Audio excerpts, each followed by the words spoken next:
Dr. Eric Kelly III and a host of phenomenal speakers from all around the globe for this 7-day virtual event that you don't want to miss. The mission of the Black Business Expo is to raise scholarship money from kids all the way from high school all the way from college. The Black Business Olympics is one of the largest Black business showcases in the world. It is an opportunity for businesses and companies to showcase their businesses globally. We are going to be giving away laptops up to $5,000 away to students.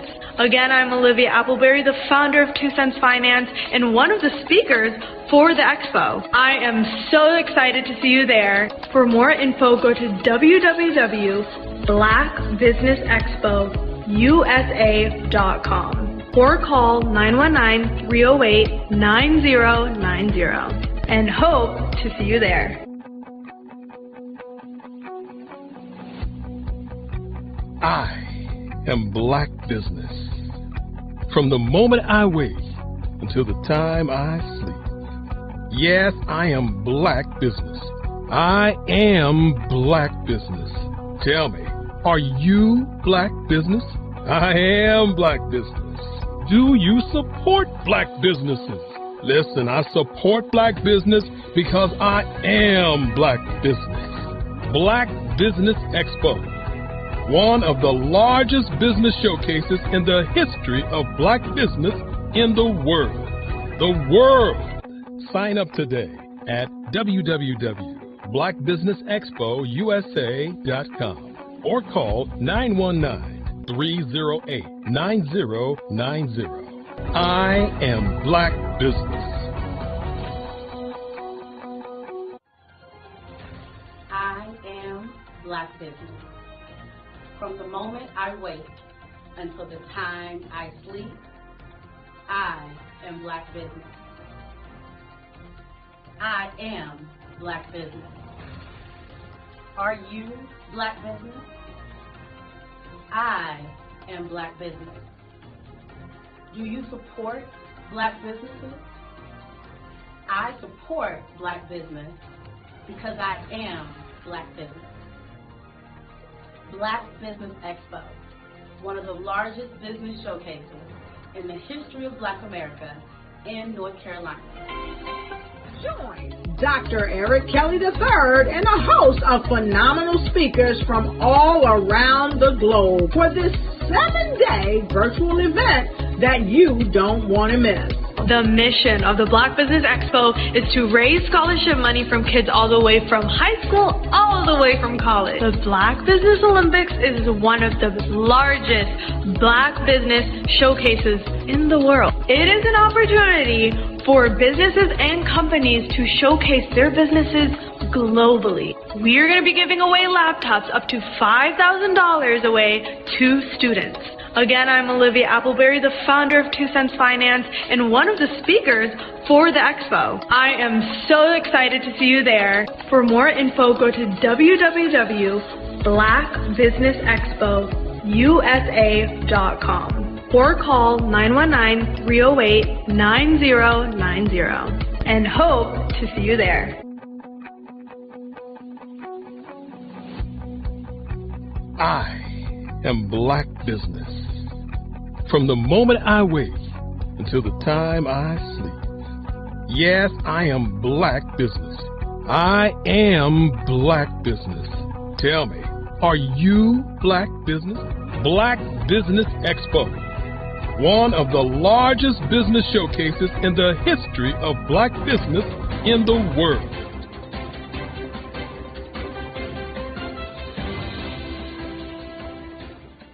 Phenomenal Tanya T. Wise, who is here from the great state of Maryland. Tanya, welcome and thank you for being with us today. Can you indulge our audience a little bit and tell them just a little bit more about who you are and what it is that you do? Well, I love being able to talk to people and have a magnetic attitude, being able to just show them. So I always like to say, level up is Coach at Tanya T. Wise here. So can you tell our audience, just give them a teaser about what your presentation will be about? So my philosophy is that we should all be living our dream life.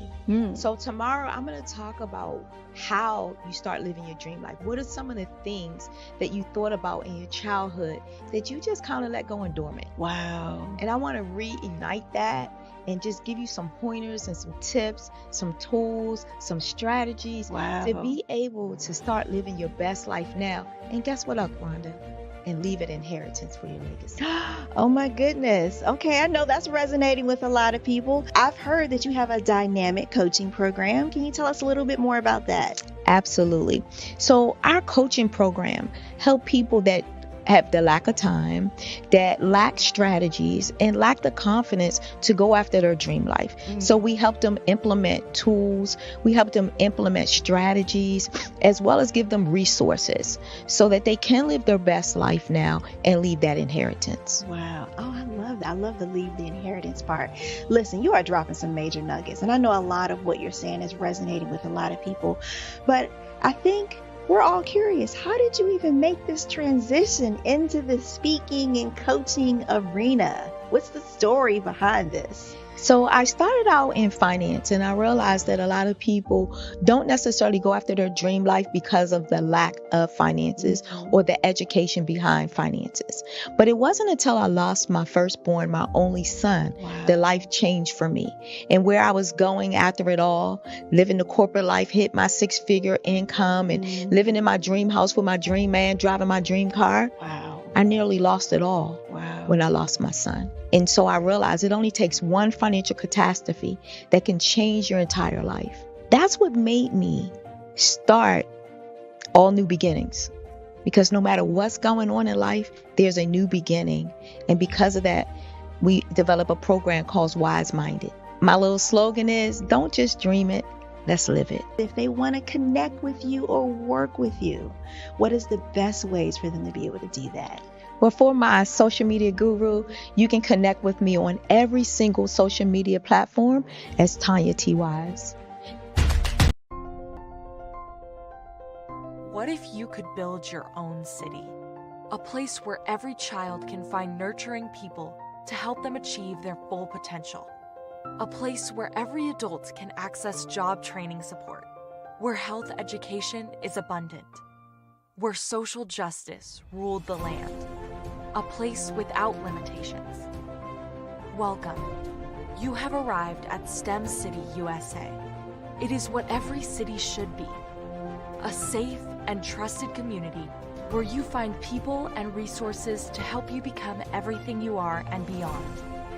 STEM City is unlike anything you have ever experienced. It is a digital twin of the world around you, only better. STEM City is about energy and soul renewal. It is more than a digital world. You can almost feel the power of live cultural events, music, and theater. STEM City promises a better future for children with caring mentors and hands-on activities with dedicated tutors to support our youth. STEM City is your passport to a healthy lifestyle with weekly events addressing our community's many issues. STEM City is your financial well-being with helpful information on wealth management, career advancement, job training, and so much more. STEM City is the community you deserve. It is the city where your dreams can come true. STEM City USA, a place in the sky that is accessible to all who reach for the stars.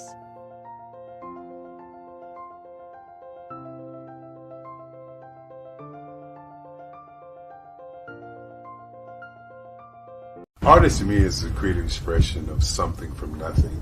You know, it explodes onto the canvas, or it explodes on in my work. One of the things that I try to do more than anything is I try to just give the lines and the movements and emotions and expressions into what I do. Art really means to me a chance to express how I feel deep down inside. Most of my art begins as a thought that I might have, you know, whether it's sports, whether it's history, whether it's a woman or a man. It pretty much starts as an idea of thought before I get into the the actual image of what I'm going to draw. I do a lot of historical pieces. I was a history minor in college, and I love to do history pieces. And a lot of times I'm thinking about history, and then I try to make that history impact you as you look at it. That's one of the reasons I do pictures so large.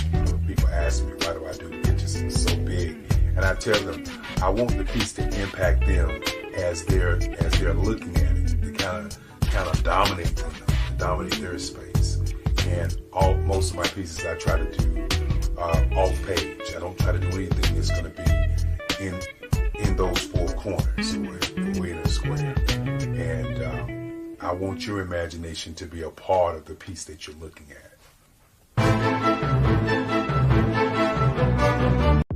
The Black Business Network and Black Business Olympics are essential platforms for Black business owners globally. They provide the tools and support you need to succeed in today's competitive marketplace. Join us today as we collaborate together with businesses from around the world to support our children, students, and young future entrepreneurs, Black businesses and corporations. We raise funds for students going to college and young entrepreneurs who are aspiring to be business owners, and we invite you to be a contributor today.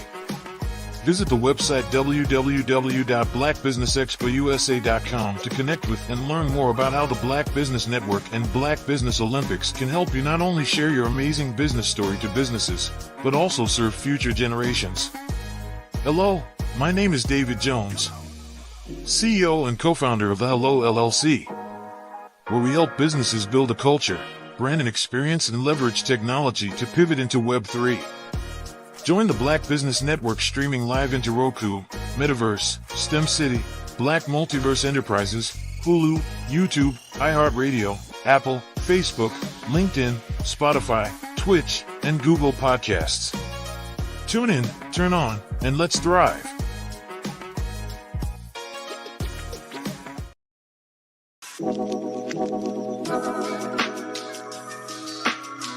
The African company and the African CEO is making a conscious decision to bring on someone external to the continent versus bringing on someone who is from Ghana or Kenya or South Africa.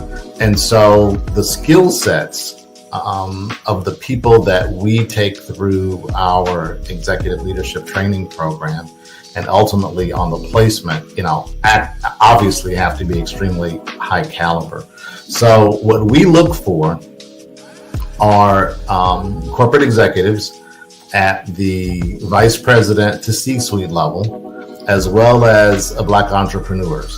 When we look at the Black corporate executives, we're looking for some very specific skill sets, whether that be around supply chain, sales and marketing, engineering, product development.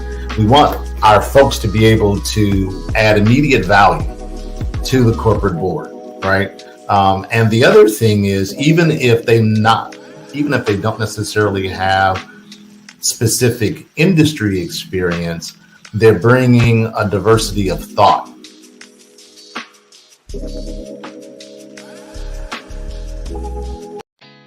Did you know women represent just 3% of Fortune 500 CEOs and less than 15% of corporate executives at top companies worldwide? Have you wondered what the secrets are to getting into the top ranks, whether in the private or public sector? Do you want to figure out how to stop being held back in your career or passed over for promotion? Then you're in the right place. Hi, I'm Dr. Madeline Ann Lewis, President and CEO of the Executive Women's Success Institute. I have decades of experience in the military, the federal government, and corporate America, and my mission is to help women succeed and tap into their full potential. I want to reach 1 million+ women around the world to become the leaders they are meant to be.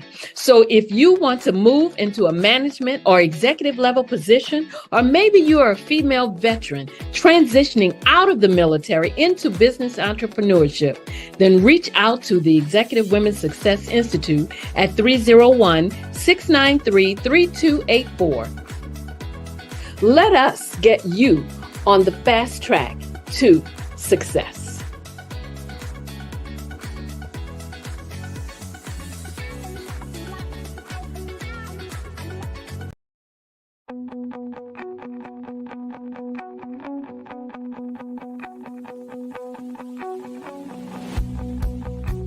I am Black Business. From the moment I wake until the time I sleep. Yes, I am Black Business. I am Black Business. Tell me, are you Black Business? I am Black Business. Do you support Black businesses? Listen, I support Black business because I am Black Business.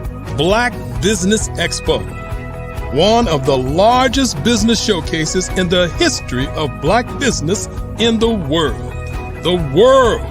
Sign up today at www.blackbusinessexpousa.com or call 919-308-9090. I am Black Business.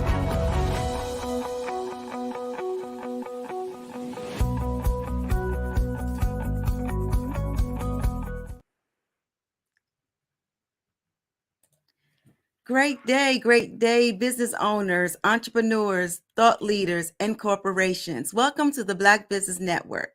My name is LaShawn Powell. I am a certified event planner and the owner of Eventfully Yours, Sean, event planning and event management services. I am your business moderator for this evening on the Black Business Network. The Black Business Network is a 24-hour business network showcasing Black businesses, business owners, entrepreneurs, thought leaders worldwide. We have speakers from North Carolina, London, Singapore, Africa, Japan, and cities all over the United States. The Black Business Network is a global community sharing its business knowledge to empower, inspire, and educate businesses about business. Good evening again. Our next speaker is Dr. Steph Ardrey, DBA/JD, CEO. Dr. Steph Ardrey is the founder and CEO of Xenoverse Wellness Group, Inc., a global wellness organization formed to deliver wellness 1 week at a time through its meaty Spa Tales TM strategically located across the Caribbean, United Kingdom, France, and Africa. Current locations are in Jamaica, with UK and African markets opening soon. Her firm is also in the farming space, offering food as medicine, perishable, non-perishable, meal kits, tinctures, and tonics supporting the various wellness protocols. Dr. Ardrey codified her wellness delivery model as WASS/S, also known as Wellness as a Service/Solution. Xenoverse Wellness Group is a timely concept that was initially conceived when Audrey was just 14 years old. She imagined a wellness center. It is my honor and pleasure to present to you Dr. Steph Ardrey. Hi, LaShawn. How are you today? Hello, doctor. How you doing? I'm doing very good. Happy to join you this afternoon or early evening, depending upon where you are in the world. Yes, absolutely. Thank you for being here. And this evening, we're going to do what we call a fireside chat, where I give you a series of questions and you respond to them. You ready? Okay. Yes, that sounds like fun. Let's go. All right. So, Dr. Ardrey, my first question to you is, can you tell us about the inspiration behind founding Xenoverse Wellness Group, Inc., and the concept of delivering wellness 1 week at a time? Yeah, absolutely. Well, so my true inspiration is a result of my mom. My mother, we bought our house when I was 9, and she at that point was going to learn to cook. And she decided that she wanted to learn to cook in such a way that would ensure that I wouldn't have the typical chronic conditions that a lot of times people develop. So my elementary school was having a book sale, and I remember my mom bought 2 books. She bought a soulful cookbook, and she also purchased a book called Back to Eden. And it was back to Eden that she began to really learn about herbs and all kinds of things. And I was teased, my family said I'm so foo-foo because I don't cook many of the so-called traditional soul food dishes. And if I do, they're not made the way that they used to make them, right? They're a healthier fare for sure, and it became my philosophy that I needed to cook food that was good for you, was looked good to you, and tastes good. So I couldn't compromise on any of those flavors, but I still wanted to deliver those outcomes. Well, tragically, even though my mother had the best intentions about, holistic care, and she had a wealth of books that she studied. Another one of her books was called Holistic Health. I mean, I have a whole library of my mom's books. The reason I have her library is tragically, she took a nap at the young age of 48 and had a brain aneurysm and died. And so that let me know how serious, life is, and how even with some of the best intentions, the stressors of life can take you out. And so I began to find myself on a path similarly with high stress, and really wanted to make sure that I sort of reset my intentions and said, as a real estate developer, and as I began to mature, I wanted to set my life. What will my life look like? I told my son, I want to make sure that I have the most healthiest experience in my later years. So what could I do to get back on track? Because I had fallen off track myself just with all the stress, long commutes, and all of those things. And so I began to, revisit my business plans around this wellness center.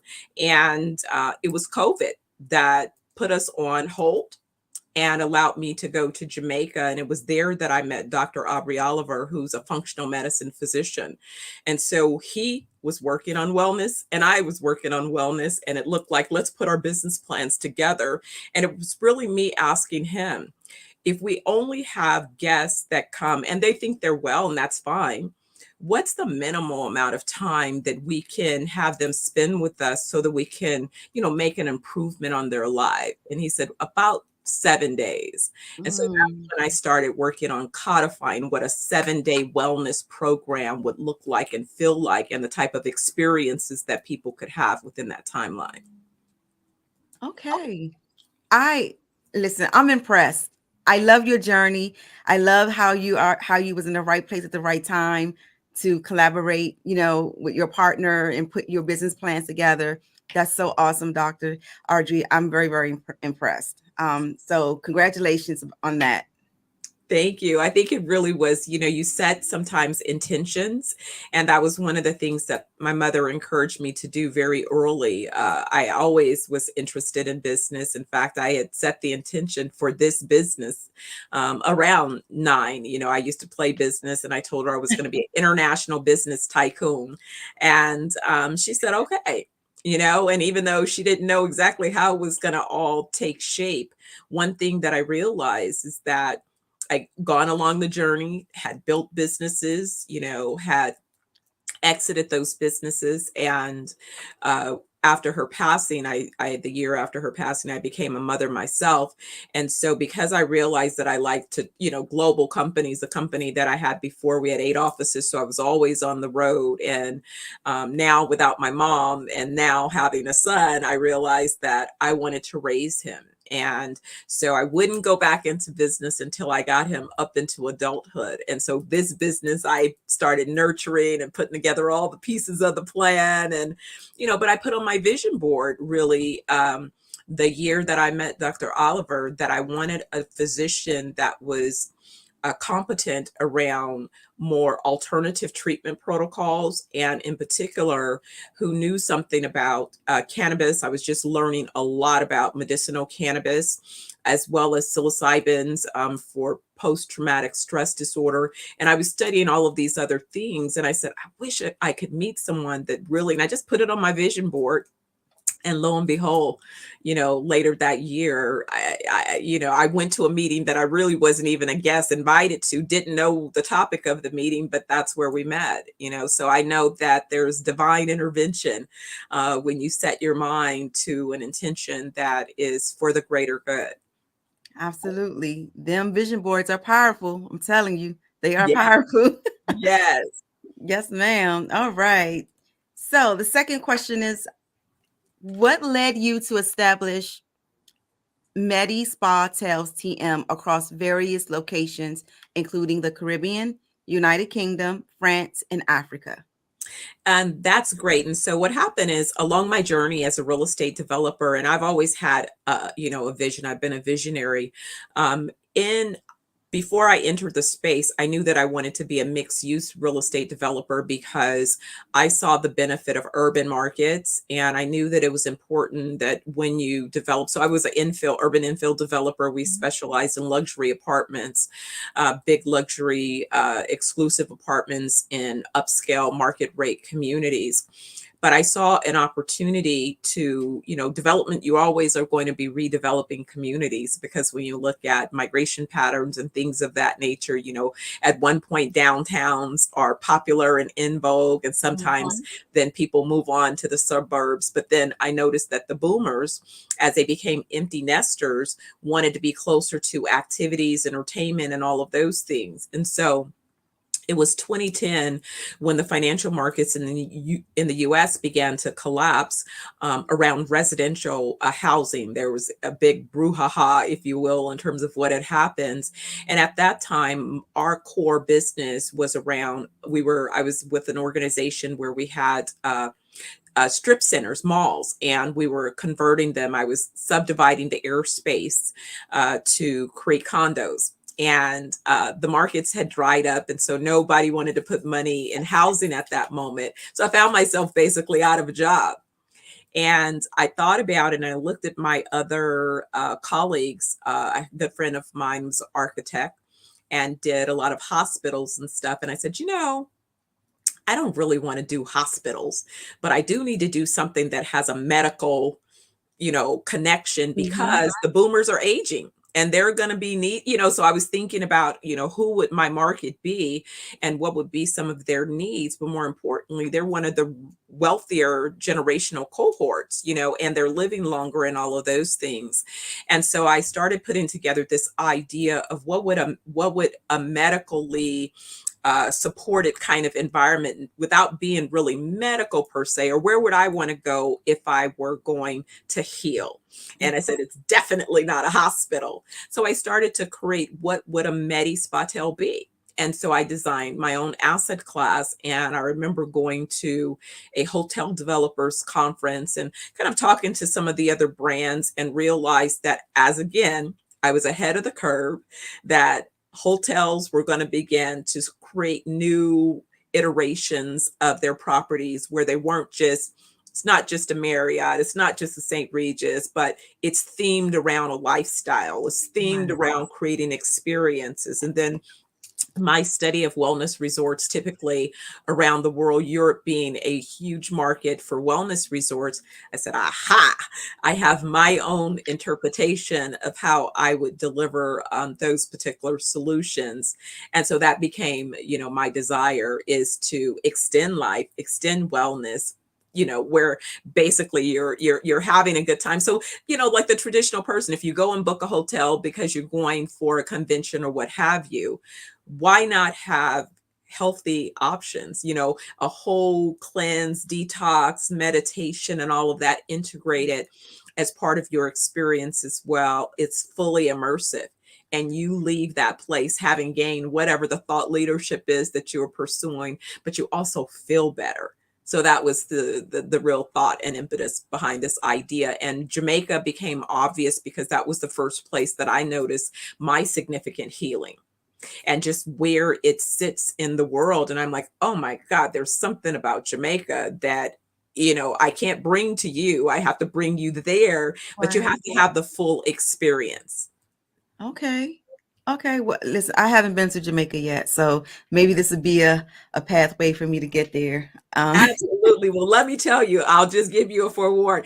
Everyone that has come, they're not even there 24 hours before they're booking their return trip. And actually, my last folks that arrived about a few weeks ago, the lady, she was on her way from the airport. She's like, I'm moving here, Dr. Steph. I'm moving here. Yes. I love it. And I said, exactly. I love it. It's a best kept secret. We think it's the true Garden of Eden for real.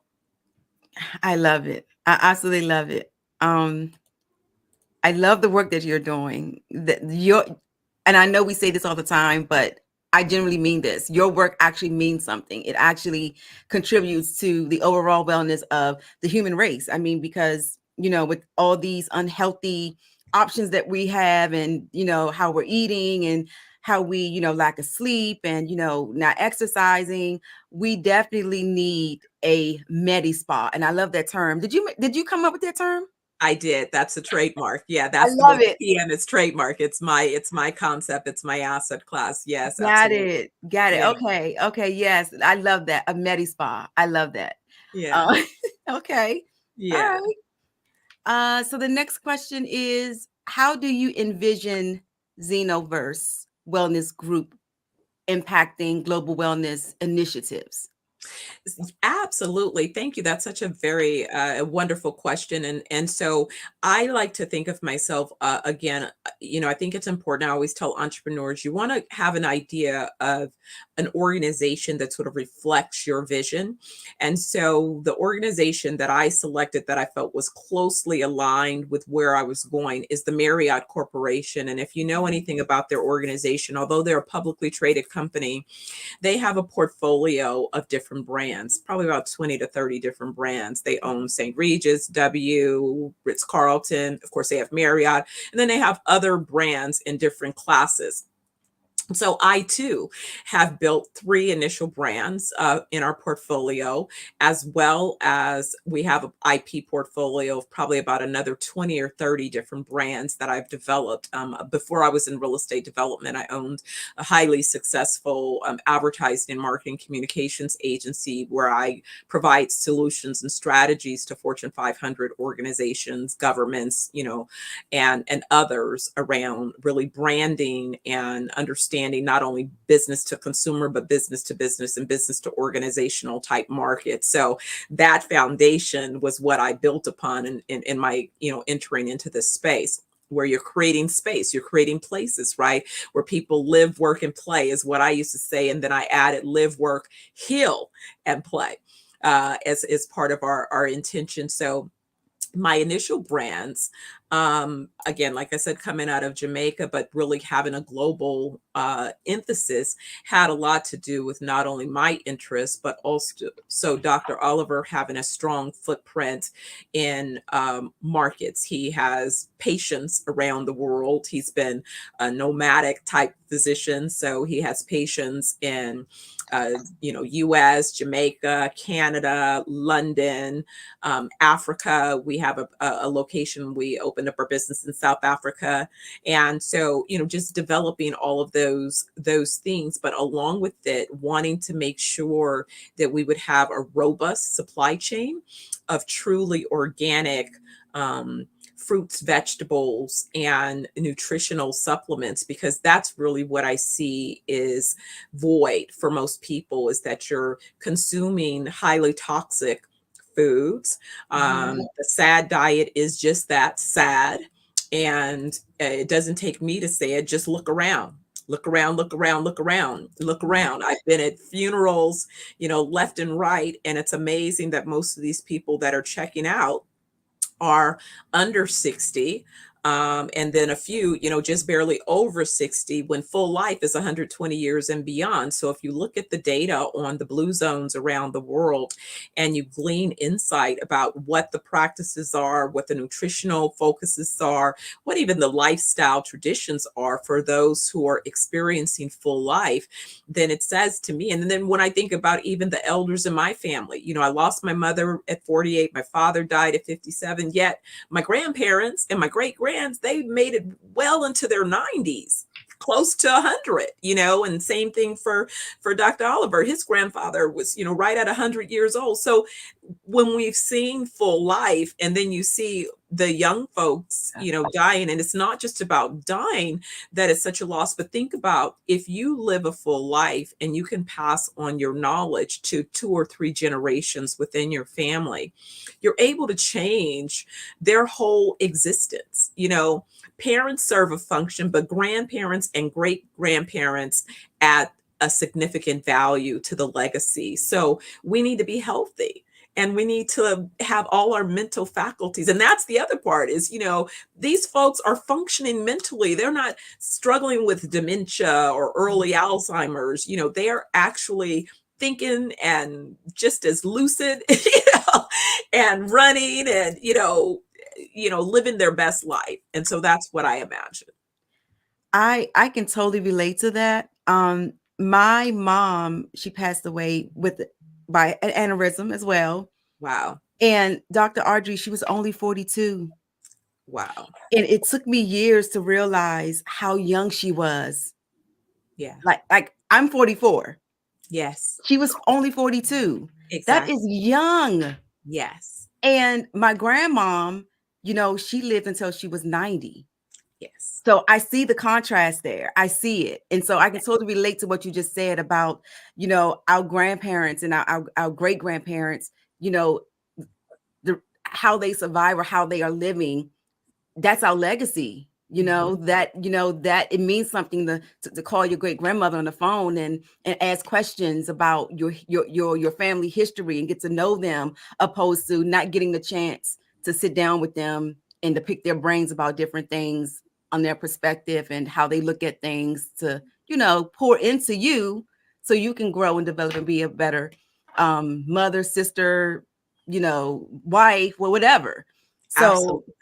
So I totally can relate to what you just said there. Yes, absolutely. Okay. All right. I love the energy in this conversation. I love it. Yes, me too. Thank you. The questions are spot on. It's nice to be able to have a conversation because a lot of people, they don't understand. And then, when I say real estate developer, it's not often that you see a woman of color featured in that role. But west of Chicago, myself and another, woman that I know, we were kind of the two women, me being an executive with a really powerful organization. We controlled the largest privately held REIT in the nation. But I was the first and only woman of color ever in the highest ranking and all of those things. And so although people wanted to interview and tell my story, the owner didn't want, his best kept secret to really get out, and it's the same thing. And so it's like, I've been controlling, billions of dollars, and again, you want to take and utilize your own expertise for your own benefit. And that really what this is about, is saying that, it's okay. I don't mind. I did, I paid my dues, making some other folks billions. Now I'd like to see what I could do for my own family and my own legacy. And because a lot of people can't get their head around it, it ends up being a very challenging conversation. I try to find them like, okay, let me think of who you've heard of. All right. So the guy that was president, yeah, he's a developer. So you know about him, all right? Besides this reality show, his business is construction and development. That's what I do. I have a hard hat. I have steel toes. I hire, all of those folks that do the design engineering. I oversee the construction from ground up. I negotiate and do all the entitlements, all of those things. Right. Yeah. Okay. I love it. You're right. You had your time, making other people money. Now it's your turn. Yes. So absolutely. Yeah. Yeah. Okay. This is a good one. So can you explain the concept of WAAS/S, aka wellness as a service solution, and how it informs your approach to wellness delivery? Absolutely. So it's probably a little bit of evidence of my little being a closet techie in a sense, but also being a true researcher. It's important for me to always measure outcomes. And I think that that's always been my interest. Fast fact, before I built up my full service agency, my first business was an event planning company. and I represented a number of organizations. And at that time, before full on tech around database and being able to quantify, I would quantify the work that I did for my clients, because really what I would do is kind of reverse engineer from what it is they wanted. So if I had a client that represented they had spirits brands. And so I would develop an on-premise and an off-premise program, on-premise being a place where you can consume the actual spirit, and off-premise being a grocery store, other place where you purchase things that you can't consume at that location. And so it was always important for me to connect the two so that we could measure, after I developed some type of program, did the consumption purchases increase? I remember early on, one of my clients, we did a cross promotion for it was a Warriors. Oh, it was another colleague of mine. He was the marketing agency that had developed the concept, and I executed the program. It was called Beat the Heat with the Taste of Paradise from Dole. So what we were doing was we were launching one of the Dole fruit brands at a Warriors game. They were playing the Miami Heat. It was at the Oakland Coliseum. And so not only did we give out coupons for people to go to the grocery store and purchase the juice, but during the halftime, we gave away a trip, I think, to Hawaii or something like that. So a fully integrated campaign that then the client could measure, well, how many people actually redeemed the coupons? Was that then a successful promotion?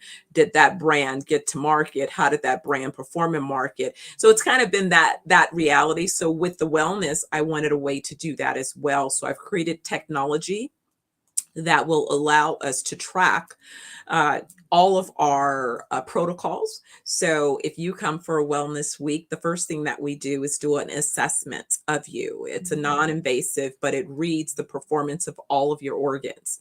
And from that, we know what's happening. When I conducted a similar assessment of myself, I've had 3 so far. The first one revealed things like my brain was being poisoned by hair dye and too much stress, too much cortisol in my brain could have put me on an early path for dementia or stroke, like what my mother suffered from. There were, just kind of, thankfully, most of my organs were looking really good, but there were just some areas where I could recognize that I needed to get rid of excess sugar in my system. So we did a detox protocol to remove all the excess sugar, to reset, my body and a number of things. And what I noticed is as I got extra metals and all of those toxins out of my system, not only did I begin to think clear, but I just began to see myself reverse in age and to feel better. I didn't realize that the reason I was having trouble running, for example, my knees it was toxins in my joints. So once we got those toxins out of my joints, now Doc is training me to run in the masters races. So I'm going to be doing 60 meters and long jumps. And I've set the intention to be the fastest woman at 120, in the 60 meter and the long jump, right? But it's just that kind of, idea and energy. I used to play tennis. I can't wait to learn tennis again, and get back out and, run around and have fun. And I'm learning golf. It's just kind of keeping your life active and knowing that you can live up to those activities because of your state of being. Oh, everything you just said is what you call it, the wow factor, with like all the organs, the state of all your organs. I love that. Twice a year I do a cleanse. It's a detox cleanse, and it's a tea that I have. And it's called a parasite cleanse. So it's like one of the most extensive cleanses that you can do because it hits all of your organs. And I do that twice a year. I try to do that twice a year. That's just my little, goody two shoe type thing that I try to do for, the long-term health of myself. Right.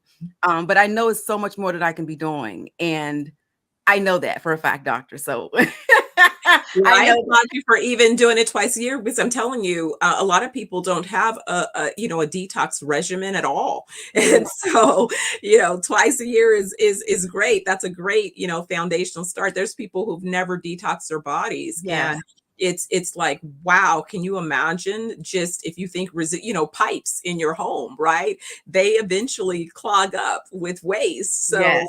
if you Yes. haven't flushed them off, those parasites are feeding off of parasites on feeding off of parasites. Yes, You don't know doctor. what's in charge of your body. Yes, absolutely. Absolutely. And it's funny because now I've been doing it for about 3 years now, about about 3.5 years, 4 years. But now my body knows when it's time to detox. Like I actually start to crave a detox around the time that I usually do it. And usually I do it around like the end of the winter going into the spring. So around what is it, March, April, I start to crave that detox. And I'm like, okay, you know what? It's April. It's time to go ahead and get that detox. So yeah, so it's funny how you adjust to different things and how you become, I guess, I don't want to say consumed with, but your body just gets used to things that you repeatedly do, on a consistent basis. So I guess my mind sends those signals to my body. Okay, it's time to detox. It's that time of year to detox. So Absolutely. Well, I applaud you and I want you to continue. And I can't wait till you come to Jamaica because, you're going to have us on your radar too. yes, absolutely. Absolutely. I definitely want to visit your space in Jamaica. I really, really do, doctor. Wonderful. Wonderful. We'll love to have you. Thank you. All right. So the next question is, what motivated you to enter the farming space and offer food as medicine products? Yeah, so we realized that it was really that, the food supply, because even when I started looking at, and I've always been really, finicky about this. There were certain things that my mother didn't allow me to have. Like, people think it's weird, but as a kid, I didn't eat McDonald's, and so, I did eat some fast food, but it was always like real finicky about which ones, would pass the threshold of acceptability. Mhm. But even those that I consumed as a teenager, what I've noticed is that the food suppliers, in particular in the US, have begun to mix so many genetically modified ingredients. And more importantly, let's go back to the soils. The soils are so contaminated, not only from the environmental impacts of, waste, of all of these different things that we forget about, that end up, you driving on a freeway and there's a farm on the side. You don't think the toxins from those vehicles are being, received in those plants that are growing that then you're going to consume in your body. Yeah, it's all happening. It's all of the connected. environment. It's all there, right? So what I noticed too is that the food was so bad. And so I realized, being a city girl, that, dang it, I didn't really grow up on a farm, but I want to control what I eat. The only way that I'm going to be able to control it is to be able to really understand its source. And so it became just a necessary, as you say, a necessary requirement. If I wanted to be able to say, well, when you stay with us, we're going to give you nutritionally dense fruits and vegetables and foods. I tell people, look, don't eat, and sadly, the number one thing we eat in the US too often is chicken. Don't eat it. Don't eat the chicken. Don't eat the turkey. It's the worst of the worst of the worst. But it's like we've been programmed on what, and by the time you look at it all, it's bad. I said, now in Jamaica, you can have some chicken because you probably just saw it running around on the road.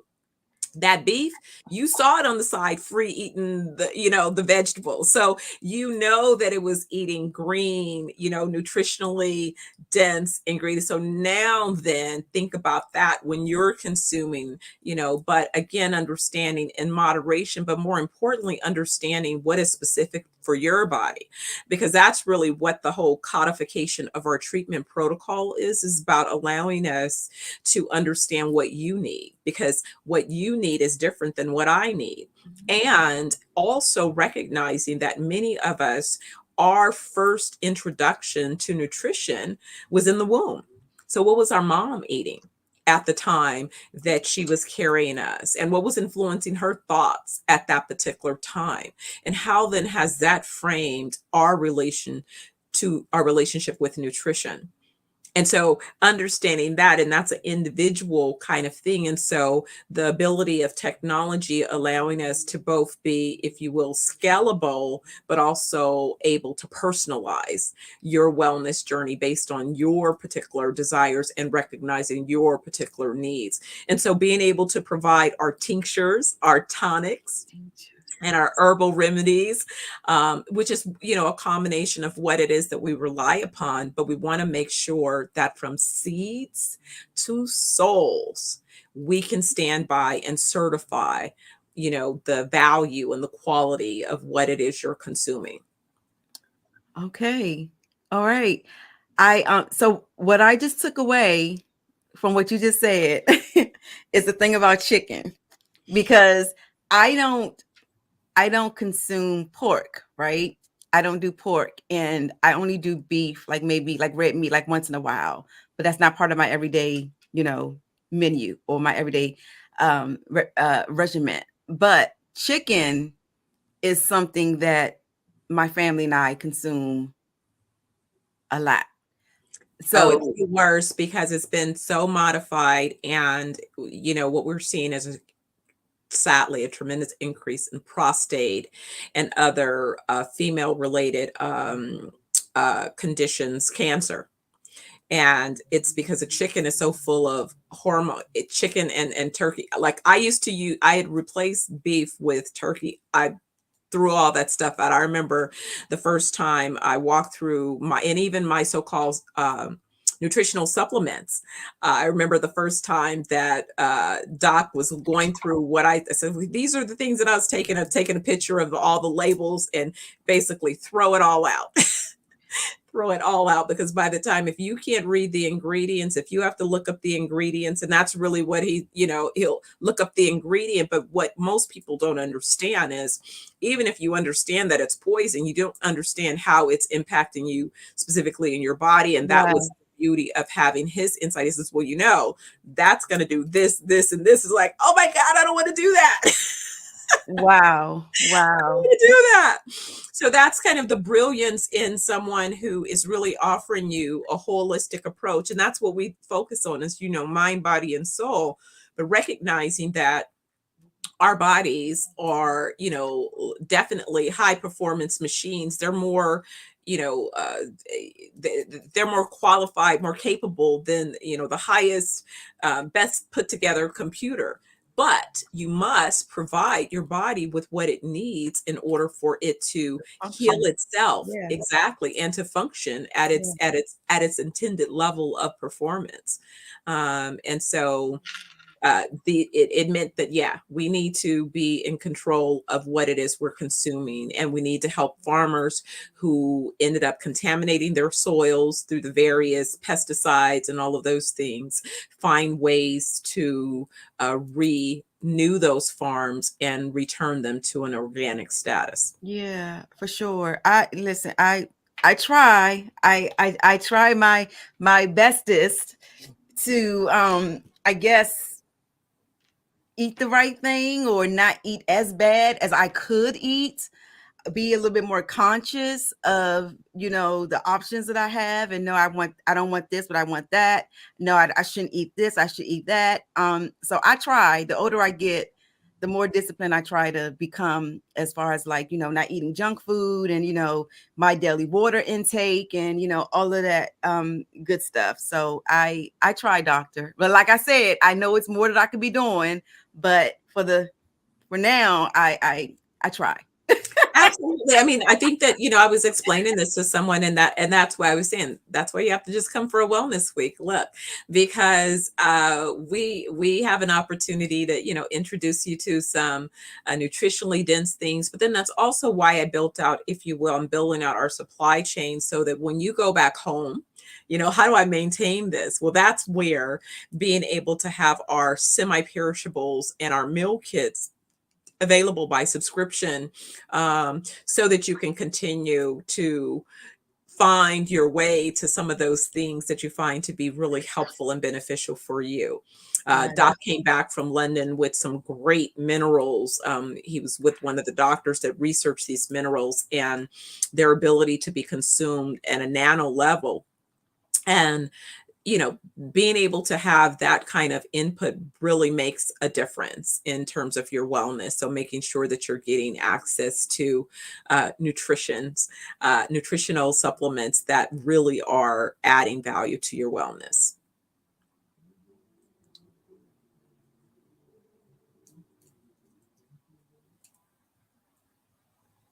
Well, hopefully everyone that's here and listening today and hearing us discuss, the wellness, the idea is just that, thinking about your mind, body, and soul, and how can you, live to 120 and beyond, and what would help you get there. Okay. All right. Awesome. Awesome. Well, unfortunately, that's all the time that we have. But thank you so much for all the information. I am taking away a lot. I really, really enjoyed meeting you. It was a pleasure, and I will be in touch because my husband and I were coming to Jamaica. Okay. Wonderful. I can't wait right. to have you. All right. All right. Genius is common. See you on the other side. All right. Take care.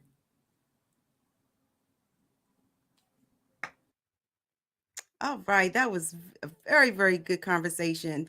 All right, so we are going to go ahead and promote our scholarship for this evening. The Black Business Expo's mission is to raise funds for high school seniors going to college or K through 12 entrepreneurs. This expo is a fundraiser for students. You may go to www.businessexpousa.com to donate to the scholarship fund or use the Cash App, which is $BBXUSA. Our goal is to give laptops and up to $5,000 to 10 students. Students can register online at www.blackbusinessexpousa.com. Every dollar counts, so we want to remind you to donate to the scholarship today. We would like to thank our Black Business Expo USA sponsors for the month of March. We have NC 100, Moody Capital Partners, Suede Soul, the Hello LLC, Lotus Roche Coaching and Training, Carolina, Virginia Minority Supplier Development Council, Step Management, 5-Star BDM Media, Barbara H. Smith LLC, Margie McLean Foundation Inc., Genius is Common, Earth Essentials, Melaine Shawnee Global, Executive Women's Success Institute, the Quality Coaching Company, Superwoman Business Services, Creative Force Studios, Lee Entertainment, Artistic App Design, and of course, Black Business Expo USA. Genius is Common, and I'll see you on the other side. Did you know that approximately 333.34 million businesses exist today, according to a report from 2021? And you may be one of those businesses, or maybe you're not in the business market yet, but you're aspiring to be a business owner. Well, guess what? You're in the right place at the right time. Because let's face it, everything is about timing and opportunity. Hi, my name is Dr. Lotus Roche, and I'm the CEO and founder of the Lotus Roche Coaching and Consulting LLC, along with the Lotus Roche Ignite Show. 15 minutes of success with Dr. Lotus Roche, as well as books to boom your business and bring who you are. And today, I want to bring this amazing message to you about the Black Business Network and the Black Business Olympics. See, the Black Business Network and the Black Business Olympics is designed to help people just like you, that's right, that look like me, to take their business to the next level. Not just in your front yard or your backyard, but globally. The Black Business Network and Black Business Olympics is designed not to just help you survive, but to help you thrive.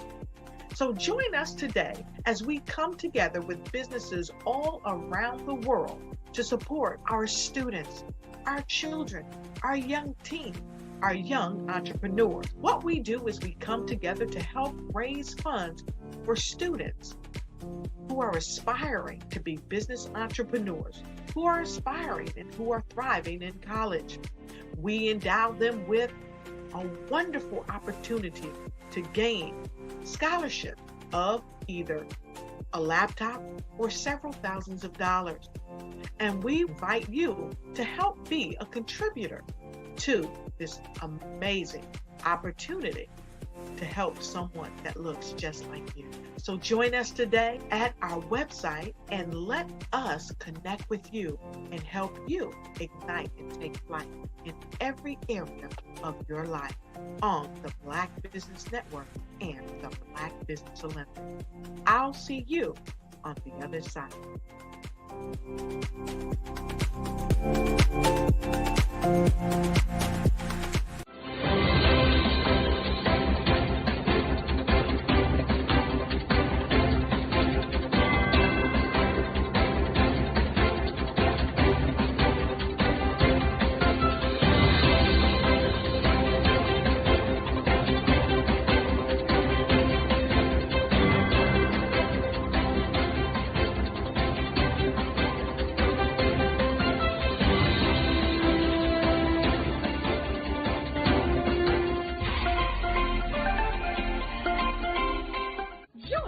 Dr. Eric Kelly III and a host of phenomenal speakers from all around the globe for this 7-day virtual event that you don't want to miss.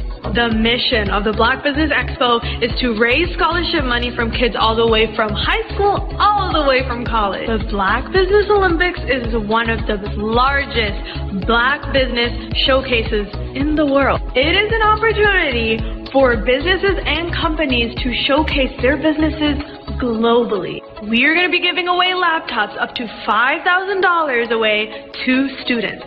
Again, I'm Olivia Appleberry, the founder of 2 Cents Finance and one of the speakers for the expo. I am so excited to see you there. For more info, go to www.blackbusinessexpousa.com or call 919-308-9090 and hope to see you there. I am Black Business. From the moment I wake until the time I sleep. Yes, I am Black Business. I am Black Business. Tell me, are you Black Business? I am Black Business. Do you support Black businesses?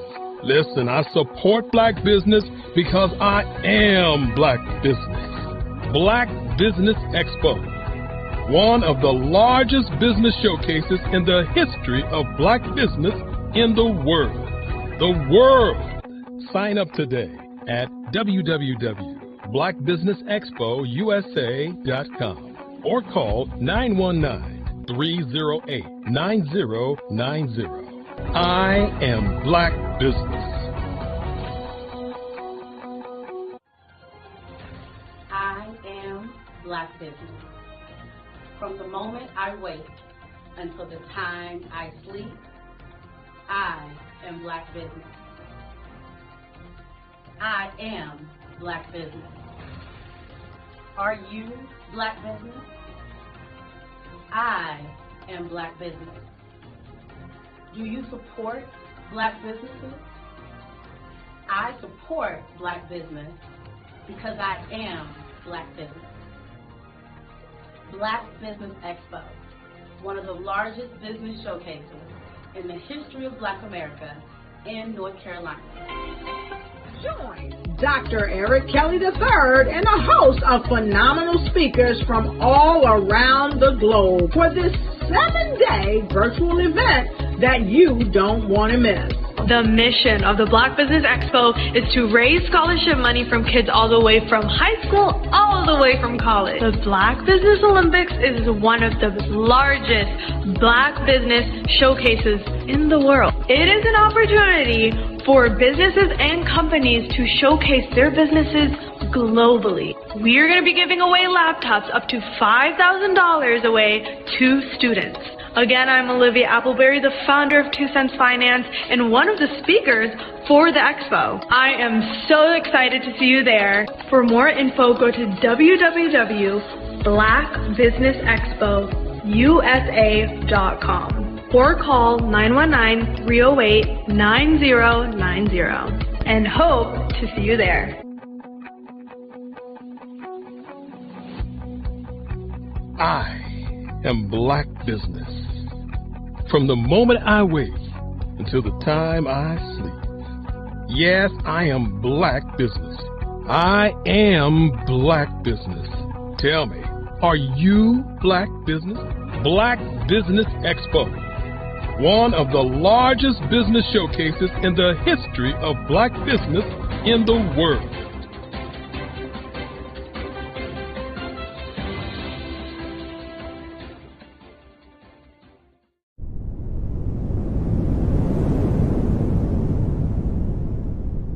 Over the past few years, we've seen the growth of existing and new initiatives focused on financial inclusion, building global networks, and reducing the wealth gap in response to the idea there's not enough seats at the table. Whether their outcomes are to increase the representation of Black executives on corporate boards, ensure an inclusive global economy, or to create new U.S. African commercial pathways, the strategies are often carried out by separate programs. The question is, should they be? With the continent of Africa being home to more than half of the world's fastest growing economies, the youngest workforce, over 400 companies generating more than $1 billion annually, 700 generating more than $500 million annually that are poised for growth, and being the destination of nearly $5 billion in venture capital in 2021. Diversifying U.S. and Africa commercial engagement by building bridges between African businesses and their U.S. diaspora should begin being seen as mutually beneficial. From helping to reduce Africa's enormous capital gap to catalyzing two-way trade opportunities, the COVID-19 global pandemic hopefully has taught us that global challenges and opportunities are more interconnected than we thought. During the pandemic, African companies like Unicorn Flutterwave, insurance provider Reliance Health, ride-hailing app Yasir, and 54Gene, the continent's first bank of DNA on people of African descent, proved that when African companies have access to networks, capital, and information, they grow big, grow fast, and create solutions that are valuable to the world. This is why Be Direct was created. We are the first U.S.-based but African-centric board preparedness and board search company designed to connect U.S. Black talent and corporations to African businesses. Unique and fundamental to Be Direct's success is our process of helping board candidates adapt their experience and networks to an African context before they're connected to high-growth companies that are looking to locally and globally scale. From our focus groups with African business execs and government leaders, we don't ignore the sentiment that business is easy, but people are hard. Having a pool of board candidates with hard-to-access networks and extensive experience across the business life cycle, including successfully raising capital, is table stakes for an initiative like this. So yes, we have that. But corporate or entrepreneurial success in the U.S. does not guarantee success in Africa. Developed alongside industry partners on the continent, our training program, Be Direct Prep, is designed to transpose their experience to create cultural comfort, understanding, and a commitment to helping businesses in Africa scale. Our board governance sessions are African, continental, and country-specific, integrated with cultural awareness and dexterity training, masterclasses led by African industry execs, and mentoring and coaching from African continental-based facilitators. But even more unique to Be Direct Prep, we cap off our training program with an immersion trip to help candidates that have not been to Africa before see and feel Africa's complexity and opportunity from African soil. We all know traditional network-based board placement has historically left a lot of us out of ever really being in the paid board pipeline.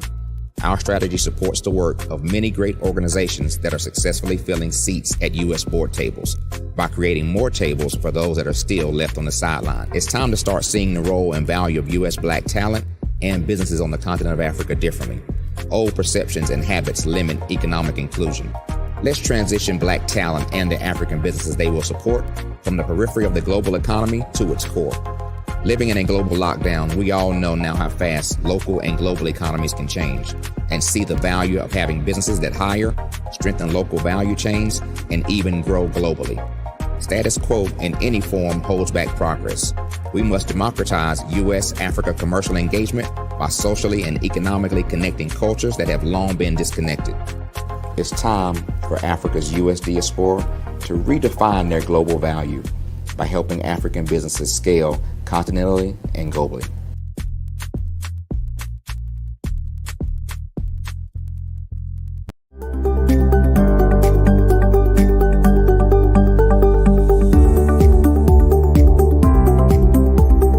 My name is Katie Bennett, and I own Lexicon Presents Publishing. We are a publishing and media company that helps you take your story and share it with the world.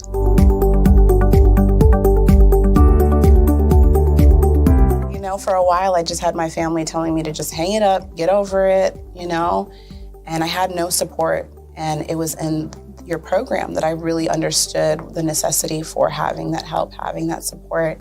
And so now I actually feel like a CEO as we scale, as our clientele changes, as my company is opening doors for other people to, you know, take care of their families. It's just completely changed from just a mom who was publishing books.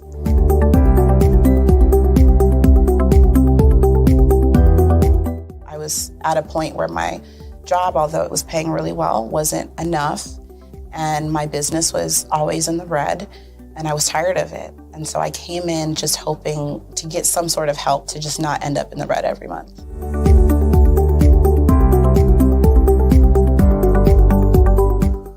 Ooh, wow. Okay, so there was one in particular, I cannot remember his name, but he asked me, he said, why are you in business? And I told him that I wanted to make a difference and I want to help my community. And he let me ramble on for a while. And then when I was done, he was like, okay, all of those things are great. They make you a humanitarian, not a business owner. And he was the one who told me, he's like, you know, you have this great service and you're offering it at like a great value price. So to someone like myself, we don't know that we're going to get the value of what you're actually bringing. And so that gave me the confidence I needed to raise my price. It gave me the confidence to go after my actual client that I actually prefer to work with. And it really just changed everything for me. I don't think without him kind of giving me that push, I don't think I would have gotten to this point or position.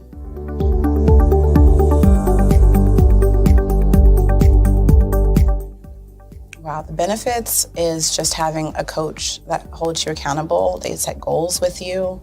That's been my favorite part. She has amazing experience, you know, and so she brings her strategies and her ideas, and she helped me narrow down, what services I actually wanted to offer, how I could actually continue to offer it, how many clients at one time could I have. All of the information that she's given has just really transformed my entire company. And so I know I would have never gotten to where I am today and having some of these partnerships that I'm, having now without her help.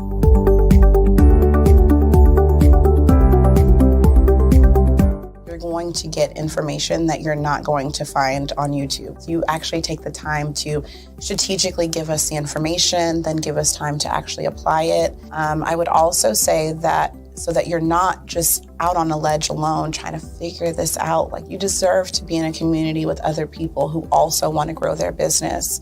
And then finally, the biggest thing I think I took away from CMET was that I had a whole office in Longwood, I still do, and at the time I had not paid my business tax receipt. I didn't know that was something you had to do. So that was like one of the first couple days of information, and I'm like, oh my gosh, let me go get that together right now. So I'm really glad that, CMET was there for myself, and anybody else who has the opportunity, they need to do it.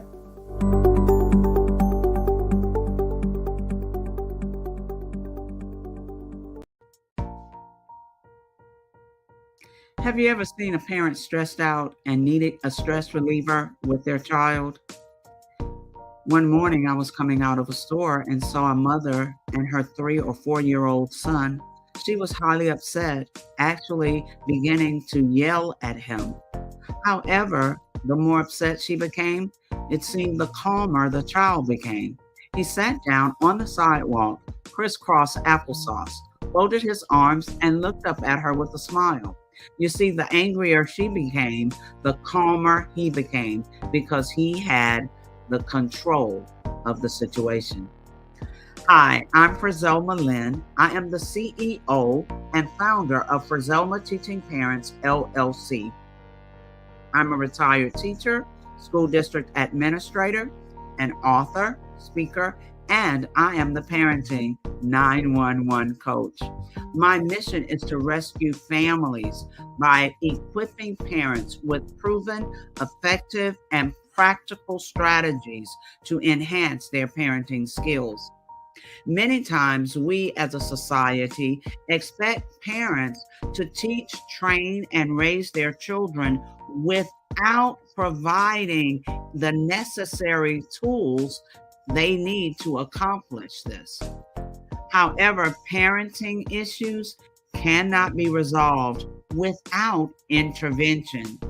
Therefore, Frizoma Teaching Parents has provided coaching programs, digital courses, and live webinar trainings to provide step-by-step research-based parenting strategies, even for parents whose children are disrespectful, defiant, for those who have been diagnosed with ADD and ADHD, and even for parents of adult children.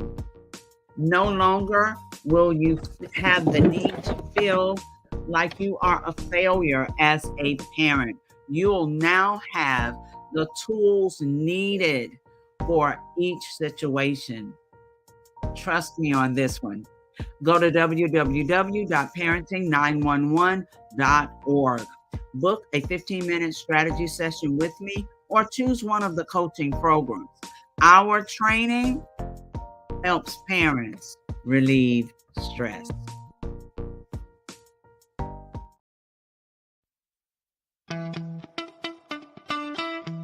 How many times have you been asked to help someone you didn't even know, a student, a business entrepreneur, or did you ever even ask, where did they end up? That business, that friend, that entrepreneur. Well, just maybe they ended up in a gang, bankrupt, homeless, or worse, dead. Maybe they turned to crime, drugs, and alcohol. Did you ever wonder? Did you destroy their dream, or was your life always so easy? At the Black Business Olympics, we started a movement to help students complete.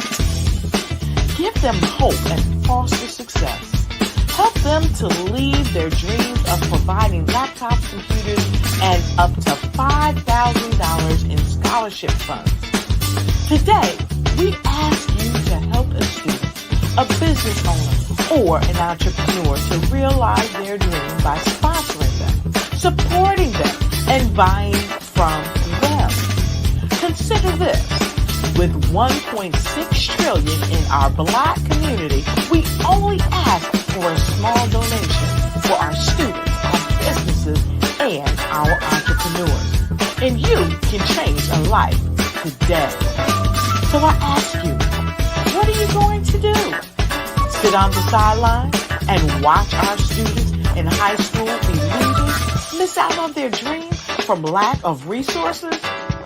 Or are you going to donate to the movement and change their future and yours as well? Give us a call today at 919-308-9090. Change their life by investing with action to the Black Business Olympic Fund.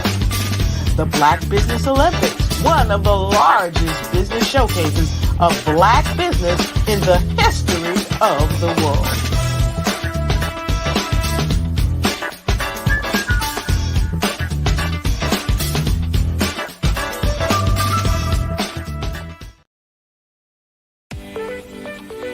You are in the right place at the right time. The Black Business Network opens again for its Black Business Olympics, a 24/7 broadcast on business, strategies, global branding, social media marketing, finance, advertisement, and much more. Featuring the top, most powerful entrepreneurs and speakers and thought leaders from all around the world as they gather together for this phenomenal event. Join the Black Business Network streaming live into the metaverse, STEM City USA, Black Multiverse, Pod TV, Roku, Hulu, iHeartRadio, Apple TV, YouTube, TikTok, Instagram, Google Podcasts, Facebook, LinkedIn, IBM TV, Spotify, and Twitch. Tune in today and be a part of this amazing movement. The Black Business Olympics welcomes you.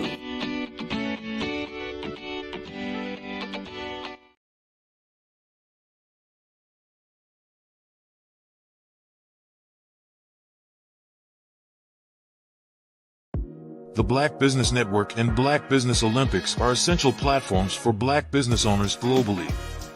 They provide the tools and support you need to succeed in today's competitive marketplace. Join us today as we collaborate together.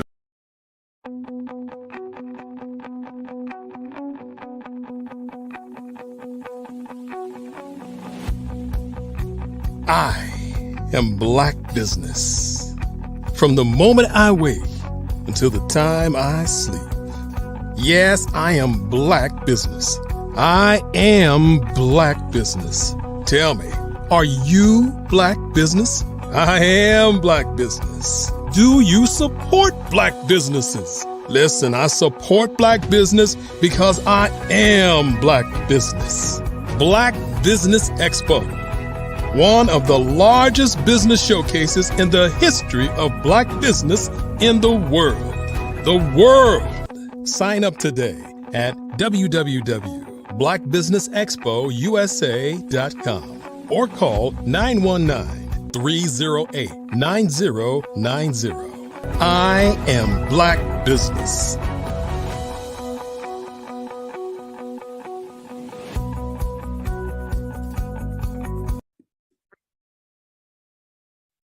Hello, I'm Dr. Madeline Ann Lewis, President and CEO of the Executive Women's Success Institute. And my genius is helping women accelerate the path to success. You know, I was blessed to have strong women in my life who encouraged, motivated, and pushed me to do my best and to never even think about giving up on my dreams. So I say to women, we must show up to rise up. We have talents and potential, but who will see them if we don't speak up and get noticed? I know that women are a tremendous resource on this planet, and there is nothing more fulfilling than helping a woman tap into her full potential.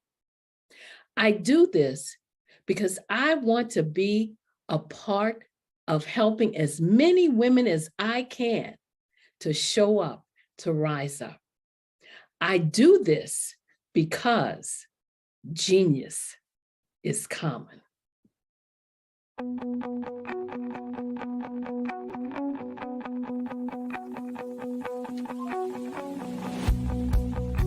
I am Black Business. From the moment I wake until the time I sleep. Yes, I am Black Business. I am Black Business. Tell me, are you Black Business? I am Black Business. Do you support Black businesses? Listen, I support Black business because I am Black Business.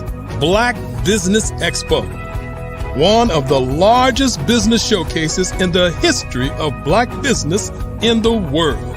The world! Sign up today at www.blackbusinessexpousa.com or call 919-308-9090. I am Black Business.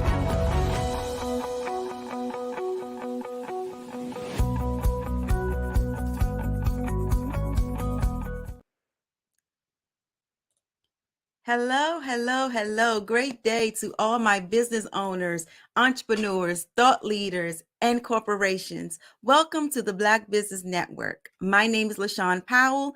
I am a certified event planner and the owner of Eventfully Yours, Shawn, EYS, Event Planning and Event Management Services. I am your business moderator for this evening on the Black Business Network. The Black Business Network is a network is a 24-hour business network showcasing Black businesses, Black owners, Black business owners, entrepreneurs, and thought leaders worldwide. We have speakers from North Carolina, London, Singapore, Africa, Japan, and cities all over the United States. The Black Business Network is a global community sharing its business knowledge to empower, inspire, and educate businesses about business. Fortunately, I am your next speaker. Again, my name is LaShawn Powell, and I am a certified event planner. I am a seasoned office administrator with over 20 years of experience and an associate's degree in business administration. I spent the last 17 years building my career in the federal government. Originally, I am from Washington, D.C., and I now reside in Upper Marlboro, Maryland, with my wonderful husband of 21 years and our two beautiful boys. Get to know me and discover how my expertise can benefit your business. I started my event planning career in 2007 with the launch of Eventfully Yours, Sean, EYS.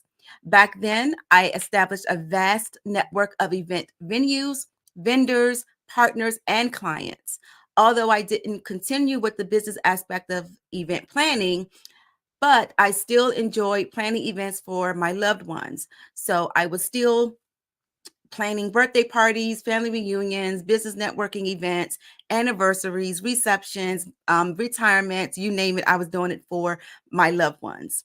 Fast forward today, I am a certified event planner and the CEO of EYS, and my passion is event planning. I realized my true calling. Was event planning. So back in March of 2023, I decided to resurrect my event planning business, Eventfully Yours, Sean, EYS. With over 15 years of experience in the industry, I built a strong network of the best event vendors to provide exceptional services and execute the most memorable events for any occasion. I am committed to my company's vision of creating memories, and now I still have a network of vendors and suppliers and partners so that we work together to deliver unforgettable experiences for my client. So today I am going to talk to you about my company. I'm going to talk to you about what EYS is. I'm going to talk to you about what we offer as well as who we are. So that you know, Eventfully Yours, Sean, EYS LLC, we are an event planning and event management service. So not only will we plan your event, we will actually run your event for you from beginning to end so that you won't have to do anything, so that you can be a guest at your own event. We are based in Upper Marlboro, Maryland, which is 20 minutes outside of DC. So we are in the DC metropolitan area, and we are 20 minutes outside of DC. So we are considered a DC suburb. As I said before, I originally established EYS in 2006, and I relaunched her back in March of 2023. I just had my 1-year anniversary. So since March 1st of this year, I've been running Eventfully Yours, Sean for 1 year. We focus on social and community event planning and management. So we also offer day of coordinating services for weddings. We do full and partial event planning, and we do event management as well as virtual event planning as well and management services. We plan, organize, and execute all aspects of milestone and social events. Birthdays, anniversaries, receptions, showers, graduations, reunions, business networking events, community events, and more. We believe that every great event starts with being organized. Absolutely. Attention to detail while curating our client's vision. Most of our clients come to us with their own vision. They know what they want and they know what they don't want. So our job is to help develop and bring that vision to life. And by doing this, we offer a variety of options to assist in making our clients' occasion as breathtaking as they envision. Our mission is to provide an exceptional client experience while making everyone feel valued, celebrated, and relaxed. It is our mission to serve humbly with kindness in ways that honor God. Eventfully Yours, Sean, EYS, we have 3 primary packages. We have the Tier 1 package, which is called the Event Planning Package. It is our full and complete planning package. This means that we do everything from A to Z. The client absolutely does nothing. All the client does is sit back and approve things. That's it. We are doing everything from finding the venue, from hiring and selecting the vendors, from designing the event, from executing the design, making the purchases, receiving the purchases, doing the logistics, the schedules, making sure that everybody is on, on schedule for deadlines coming up, working with the venue to make sure that everything is, what it's supposed to be per the contract, everything. So that's what we do with our tier 1 package. Our tier 2 package is our event management package. That is our partial planning / event management package. So what this is that this is when the client know what they want. They already pretty much hired their vendors. They know the concept that they want. They know the colors and everything. We're just coming in the day of and pulling everything together and running the show from the beginning to end. So this will allow the client to show up as a guest and leave as a guest. So with this package, we also are doing partial planning. And what that means is we're helping the client obtain certain elements of the event. So for example, if they don't have a DJ, I can hire a DJ. I can hire the DJ that's on my team. If they haven't purchased their equipment or their supplies yet, I can help them do that. So I can help them do whatever they need me to help them with leading up to that special day, as well as my team and I coming in again, executing the event from beginning to end so that everything runs clockwork. So that's our event management package. And our third package is the tier 3. This is the decor and setup package. This is pretty much coming in, decorating, setting up, and then we are leaving. So this is pretty much where the client bought everything. They have everything. We're just coming in, setting up. We're decorating, we're staging. In some aspect, we are overseeing the arrival of the vendors that they hired, and then we're making sure everything is placed, and then we are leaving. So the good thing about these packages is that I wanted to create packages that was based on the needs of the client and the need and what the event called for. So a lot of event planners, they have packages like, you have your silver and your diamond and your gold packages and your platinum packages. I wanted my packages to reflect the actual needs and the requirements of the event. So if my client only wants decor and setup, that's what they get. If they just want someone to run the show, that's what they get. If they want someone to actually do everything, that's what they get. So these packages are based on, that concept. So let's dive in deeper to what each tier means. So for the event planning package, tier 1, like I said before, this is our full planning package. This package is designed to assist with everything from A to Z. We can help with everything from budget, event design, theme, color, vendor referrals, vendor hiring, vendor management, vendor meetings, planning schedules, deadlines, setup, breakdown, and everything else that goes along with planning an event. So with these events, you get, of course, EYS staff. You get the event planner and coordinator. You get the event manager. You get a creative director, and you also get the event team. My event team consists of event assistants, the setup team, and the breakdown team. Of course, you get the planning. Within the planning, this is, you get preferred vendor selections. Preferred vendor selections is meaning that I select the vendors that I work with, the vendors that's on my team. The great thing about my vendors is that I can guarantee you quality service and as well as cost-effective services. So coming through me, you get a great price. And of course, I can guarantee that you will get great quality service from all of my vendors, because I just don't hire anyone. I just don't work with anyone.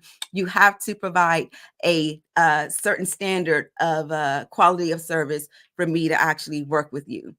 Hiring the vendors, venue selection, site visits, event schedule, planning, timelines, checklist, confirm vendor details, logistics, cost, day of logistics contract review. We do contract review, of course, to make sure that, we are advocating thoroughly for our client. We're doing budget assessment and oversight. We're helping you develop your budget, because a lot of people come with, let me just say, a lot of high-end clients, or a lot of clients don't have problems with spending money. They know exactly, what goes into the whole event planning process. They have no problem with the budget.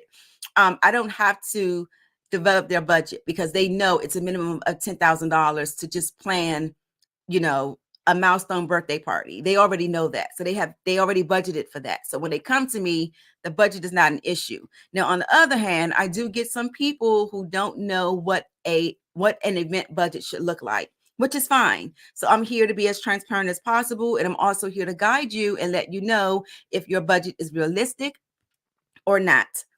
And I'm here to let you know if your budget matches your vision. And sometimes it does. It doesn't. So I have to be the professional and be as transparent and upfront and let you know what it is. So we also do party favors, guest and RSVP management. I know some of my clients don't want to deal with RSVP. Client status reports. I do provide my clients with status reports, letting them know where we are in the process. Ordering and receiving event supplies and equipment, overseeing of client purchase and decor, customized venue floor plans and layouts. We do create the floor plans, and the layout is part of designing the event. Vendor reminders. Of course, I work with my vendors very closely, so I am sending out logistics to let them know what time to arrive, the location and the hours, and to, of course, ask them what they need to get their job done. And then, of course, with this package, you also get something called event coordination and management.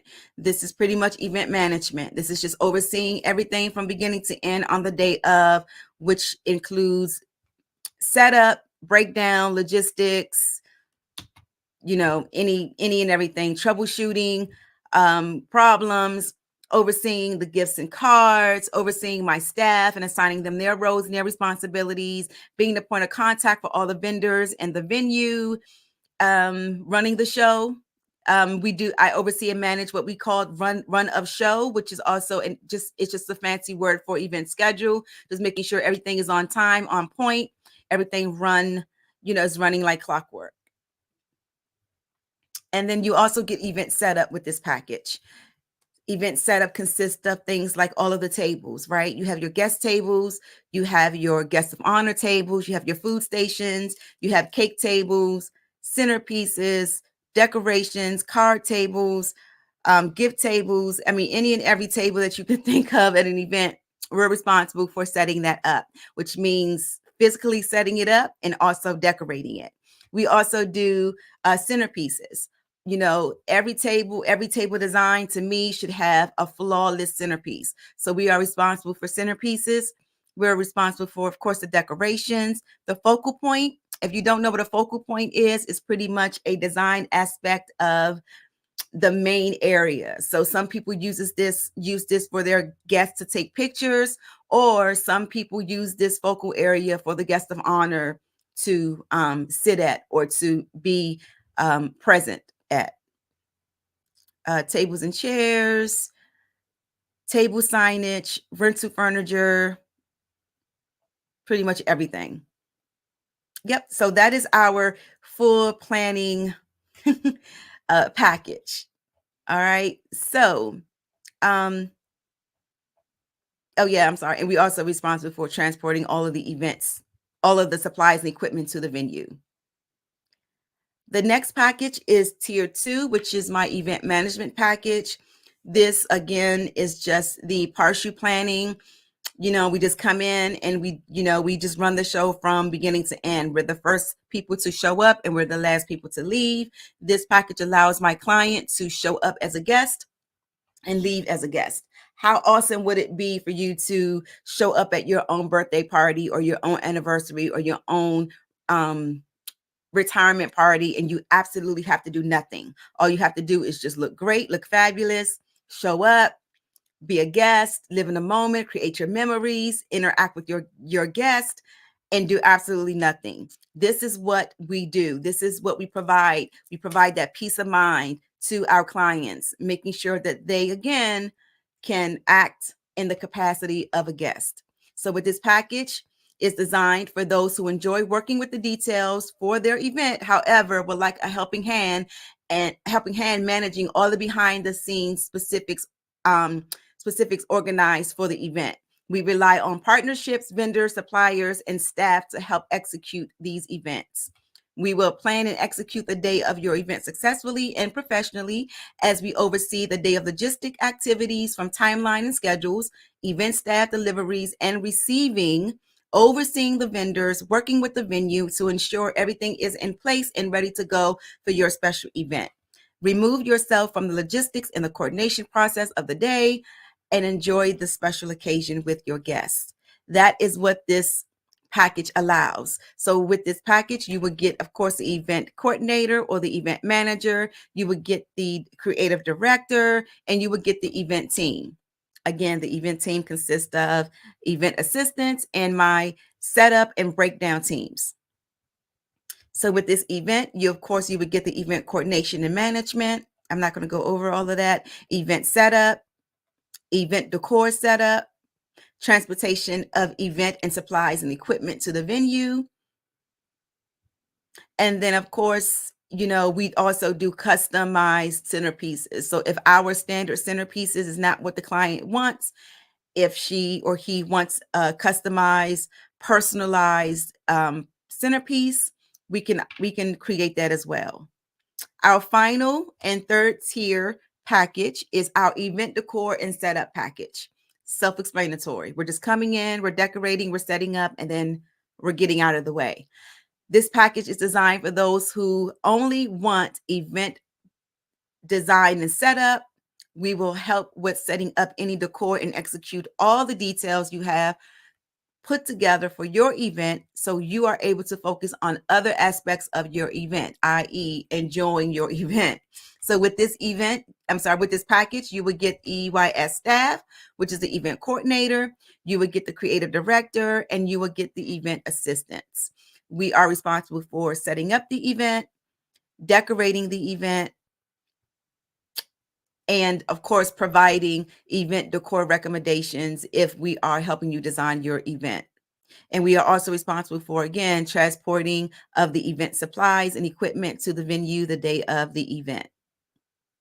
So those are my primary packages that I offer to my clients. Now, we do also have add-on services. So there are plenty of things that the clients want to add on. Maybe they want tier 3, and of course, tier 3 only comes with the setup and the decoration. Maybe they want custom design centerpieces with that. Maybe they want us to help with the RSVP management. Or maybe they just want us to do, the custom party favors, or help with the seating chart. We have these add-on services so we can fully assist them with their needs. So my add-on services are custom design centerpieces, event design and concept, transport of event supplies, and actually most of my packages, all of my packages have that in there. However, maybe they don't want a package. Maybe they want to a la carte it. So transport of the event supplies, RSVP management. Maybe they're looking for hotel block management, seating charts.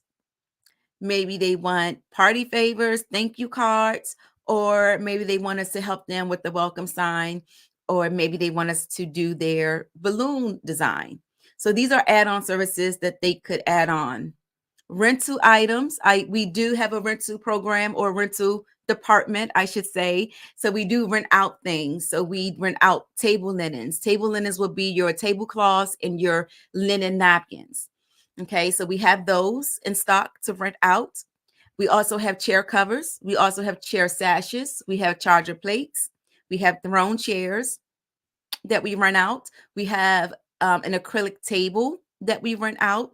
We have acrylic columns for you to decorate. We have those. We have all the marquee numbers 0 to 9. We have centerpieces that we can rent out. They are standard centerpieces. They're not custom. We have mirror centerpieces that you put in the middle of the table and put the centerpiece on. And then we also have a 360 booth that we also rent out. We have an actual staff that runs that 360 photo booth. So let me talk to you about, so those are the services that we offer. Okay. I am continuing to think of services to add and develop and expand and all that good stuff. But for now, that is what EYS provides to our clients. So I want to talk to you about the EYS process.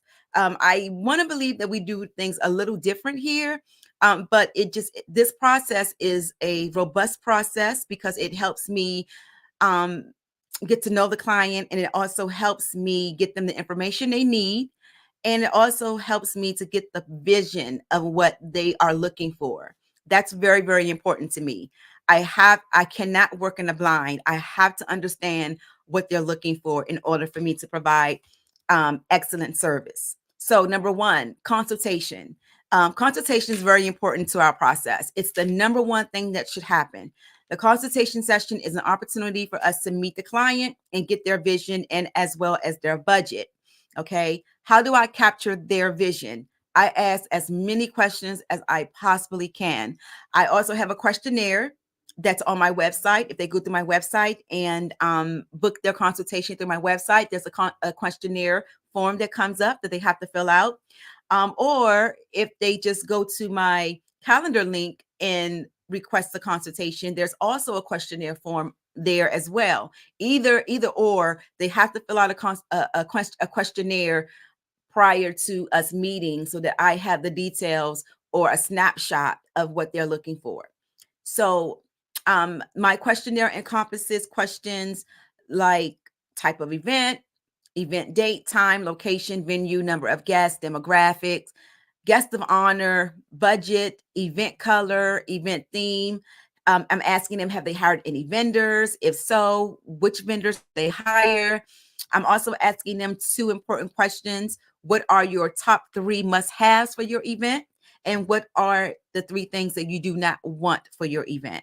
I'm asking about event ideas. I want them to give me as much information as possible of their vision. I want every single detail that they could think of. And then, of course, what event planning services are they looking for? In other words, what prompted them to actually seek out an event planner? So that is my questionnaire. So that actually helps me create their event profile, and that helps me work on their proposal and offer the required services that they're looking for, or the appropriate or the necessary services that they're looking for. So if they're only looking for me to come in and set up and decorate, then they don't need my full planning or my event management planning. So whatever they're looking for, that is the service I want to provide. Additionally, I want to go over the venue and the vendor requirements for an event. So when I meet with the client, I always ask them what kind of, to get the right concept of the venue, I want to ask what in a venue are they asking for? Because sometimes when they come to me, they don't have their venue and they're looking for someone to help them find a venue, which is fine because I do have partners who I work with as far as the venue, but we have to be specific because I want to make sure that we select the right venue for that particular event. So, so my questions are, do you have any venues in mind? Because if you do, that's great. I have a starting point. I can research, I can call, I can site visit, I can get familiar with those venues to see if it's the right fit. So I want to ask them, are they looking for an outside event, an outside venue, or an inside venue, or both? What areas do you have in mind? What features should be included with the venue? So for example, are they looking for a venue that have an AV system? Are they looking for, should the venues have handicap accessible equipment like a ramp? Should the venue have an outside area where maybe people can smoke? Or are they looking for a venue that has the bar already there? the bar included. So there's a lot of there's a lot of features that a venue can have and not have. So I want to ask my client, is there any special features that they want for their chosen venue?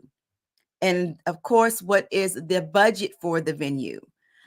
So what's the max that you want to spend on the venue? So the venue is going to be the most expensive event element that you're going to pay for out your pocket, or however you're paying. You're going to pay, that's going to be your biggest ticket item that you have to be concerned with, your venue and your food. So venues nowadays, and especially in the area that I am, you're looking at, for a great size venue, a luxury or elegant venue, you're looking at a minimum of $3,500. That's a minimum of a $3,500 for the venue itself. So again, being a professional, I have to be transparent, and I have to be upfront as I can possibly be, to let the client know, what the budget should look like. And I'm also asking them what alternate date do they have? Because what if the date is not available? What if they chose the perfect venue and they don't want another venue? This is the it venue. They want this venue. What if that date is not available? Do you have an alternative date? And how long do you want the event to be? A good event is a minimum of 4 hours. That's a good event. 4 hours is enough time for the guests to show up, eat, do the presentation or whatever they want to do, dance, mingle, and then go home. Some clients want it more than 4 hours, and that's fine, but it all depends on how the venue rent out their space. Some venues rent out their space all day. Some venues go by hour increments. So let's do the vendor check. So again, I'm asking them if they have vendors, if they hired their vendors or not. I prefer clients go through their event planner to hire their vendors. Why? Because event planners have relationships with vendors that they work with, and then we can guarantee the client, again, quality service and cost-effective services. So for example, all of the vendors that I work with, they give me special pricing that I can pass on to my clients. So instead of you Googling a DJ, go through your event planner, because I promise you, your event planner has the perfect DJ, the perfect caterer, the perfect photographer, the perfect, bartender, whatever your event requires, whatever the vendor should be, your event planner has access to. So I suggest that you go through your event planner for all of your event vendors. So what type of vendors do you need? You need a caterer, photographer, videographer, a custom cake designer or dessert, band, DJ, MC, transportation, photo booth, balloon designer, florist, bartender or mixologist, event design, event decor, event lighting, audio visuals, hotel accommodations, event staff, rentals, invitations and or RSVP management, makeup artist, hairstylist, a stylist, event marketing and promotions. Do you want an event website to help promote your event? Do you need entertainment or anything else? Okay, so once I go through that, I'm making sure that I'm checking off all the vendors that they need. So if they hire me, the first thing that I'm doing is reaching out to my vendors, reaching out to these services to see if they are available. Proposal. Okay, I have to get you to the proposal, right? So I know exactly what you're looking for. Contract, deposit and retainer. Once you make that retainer and you sign the contract and you pay the deposit, I go to work for you. If you do not pay your deposit and sign a contract, I can't help you. After the contract and the retainer is paid, I send you a welcome package, welcoming you to the family, the EYS family. I'm working on your planning schedule, venue selection and hiring of your vendors, site visit, event layout and design. The event design because I have to meet with my creative director because she helps me with that.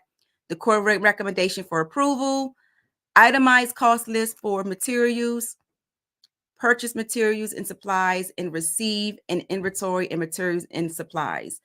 And then we go to work, and then we make sure we have everything leading up to the day, and the day of we're executing it.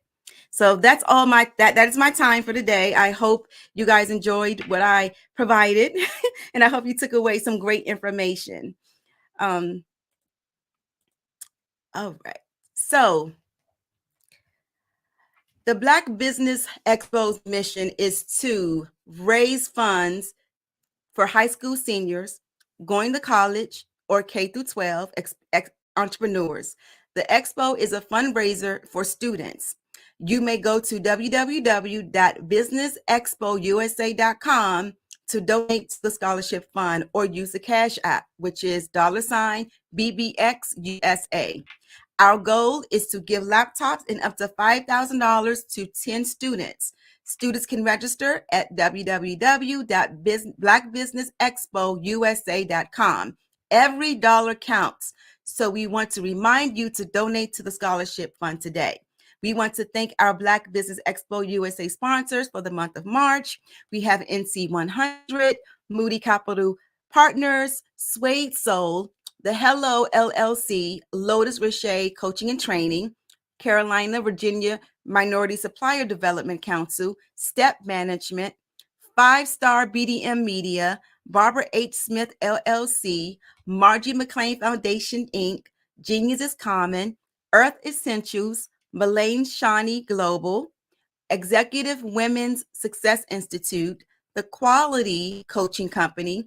We also have Superwoman Business Services, Creative Force Studios, Lee Entertainment, Artistic App Design, and Black Business Expo USA. We want to thank all of our sponsors. Thank you, thank you, thank you.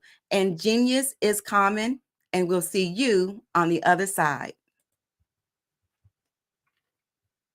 Hello, I am Dr. Eric Kelly III, the visionary strategist and founder of the Black Business Olympics. I invite you to showcase your Black-owned businesses on the Black Business Network global stage. The Black Business Olympics is a global Black Business Network platform that propels Black-owned businesses into the international spotlight. By showcasing your business on the Black Business Olympics platform, you can reach a worldwide audience of potential customers, partners, and investors. You can also establish yourself as a thought leader and expert in your field, attract lucrative partnerships, and more speaking engagements. In addition, the Black Business Olympics platform provides a valuable opportunity to connect and collaborate with like-minded entrepreneurs and business professionals from around the world. This can lead to new business opportunities, ideas, and relationships.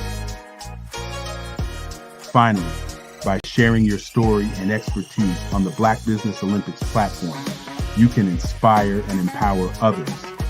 This is a powerful way to make a positive impact on the world and leave a lasting legacy. If you are a Black-owned business owner, I encourage you to seize the opportunity to showcase your business on the Black Business Olympics platform.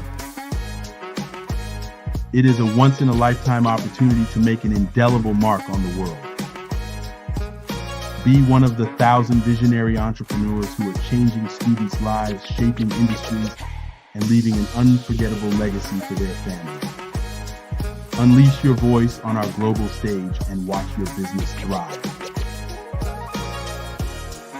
Black Business Olympics is one of the largest Black business showcases in the history of Black business in the world. Yes, the entire world. Just give me a call today at 919-308-9090.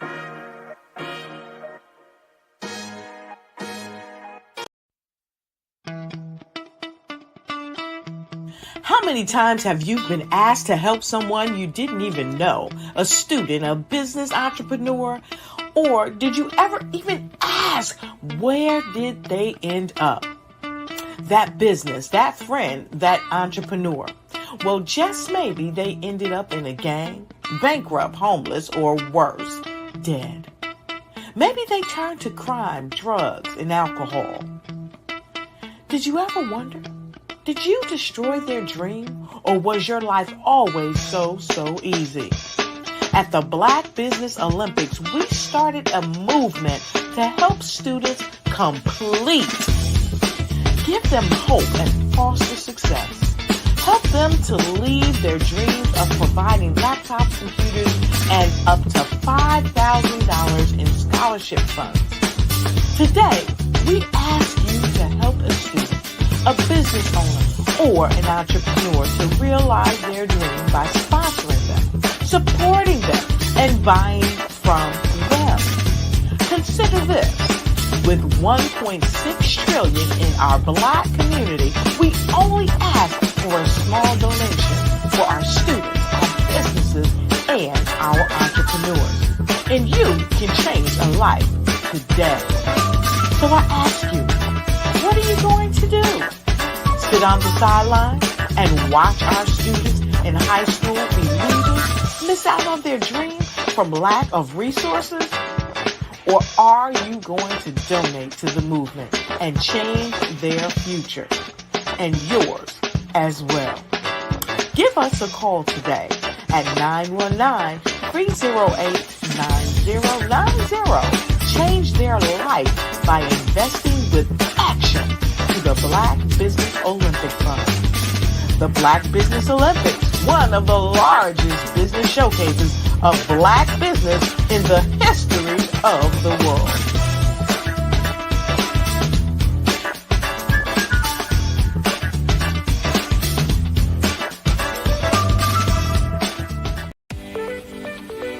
You are in the right place at the right time. The Black Business Network opens again for its Black Business Olympics, a 24/7 broadcast on business, strategies, global branding, social media marketing, finance, advertisement, and much more. Featuring the top, most powerful entrepreneurs and speakers and thought leaders from all around the world as they gather together for this phenomenal event. Join the Black Business Network streaming live into the metaverse, STEM City USA, Black Multiverse, Pod TV, Roku, Hulu, iHeartRadio, Apple TV, YouTube, TikTok, Instagram, Google Podcasts, Facebook, LinkedIn, IBM TV, Spotify, and Twitch. Tune in today and be a part of this amazing movement. The Black Business Olympics welcomes you.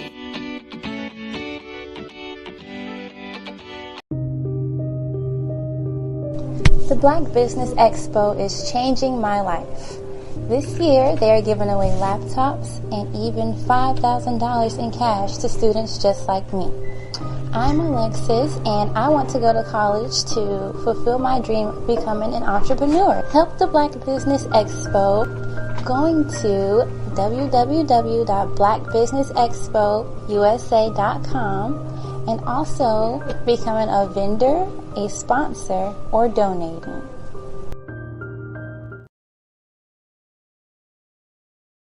The Black Business Expo's mission is to raise funds for high school seniors going to college or K-12 entrepreneurs. This expo is a fundraiser for students.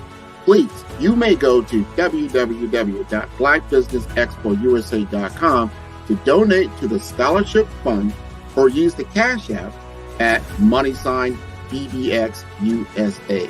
Our goal is to give laptops and up to $5,000 to 10 students.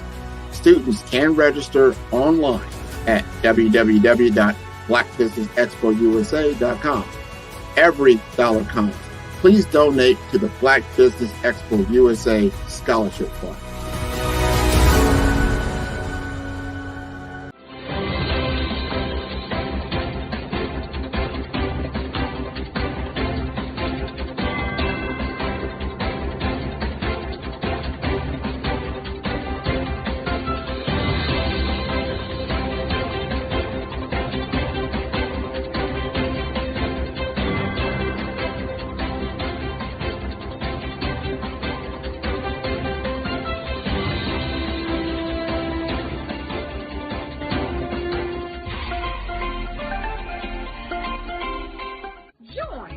Dr. Eric Kelly III and a host of phenomenal speakers from all around the globe for this 7-day virtual event that you don't want to miss. The mission of the Black Business Expo is to raise scholarship money from kids all the way from high school, all the way from college. The Black Business Olympics is one of the largest Black business showcases in the world. It is an opportunity for businesses and companies to showcase their businesses globally. We are going to be giving away laptops up to $5,000 away to students. Again, I'm Olivia Appleberry, the founder of 2 Cents Finance and one of the speakers for the expo. I am so excited to see you there. For more info, go to www.blackbusinessexpousa.com or call 919-308-9090 and hope to see you there. I am Black Business. From the moment I wake until the time I sleep. Yes, I am Black Business. I am Black Business. Tell me, are you Black Business? I am Black Business. Do you support Black businesses? Listen, I support Black business because I am Black Business. Black Business Expo, one of the largest business showcases in the history of Black business in the world. The world! Sign up today at www.blackbusinessexpousa.com or call 919-308-9090. I am Black Business. I am Black Business. From the moment I wake until the time I sleep, I am Black Business. I am Black Business. Are you Black Business? I am Black Business. Do you support Black businesses? I support Black business because I am Black business.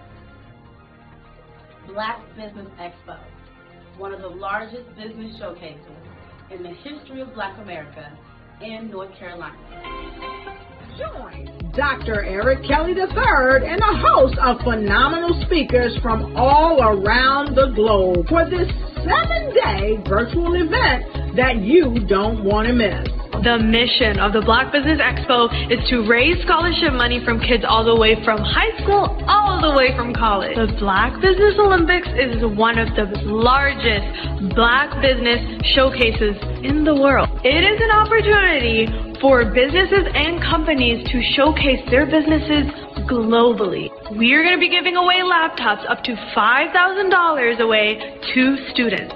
Again, I'm Olivia Appleberry, the founder of 2 Cents Finance and one of the speakers for the expo. I am so excited to see you there. For more info, go to www.blackbusinessexpousa.com or call 919-308-9090 and hope to see you there.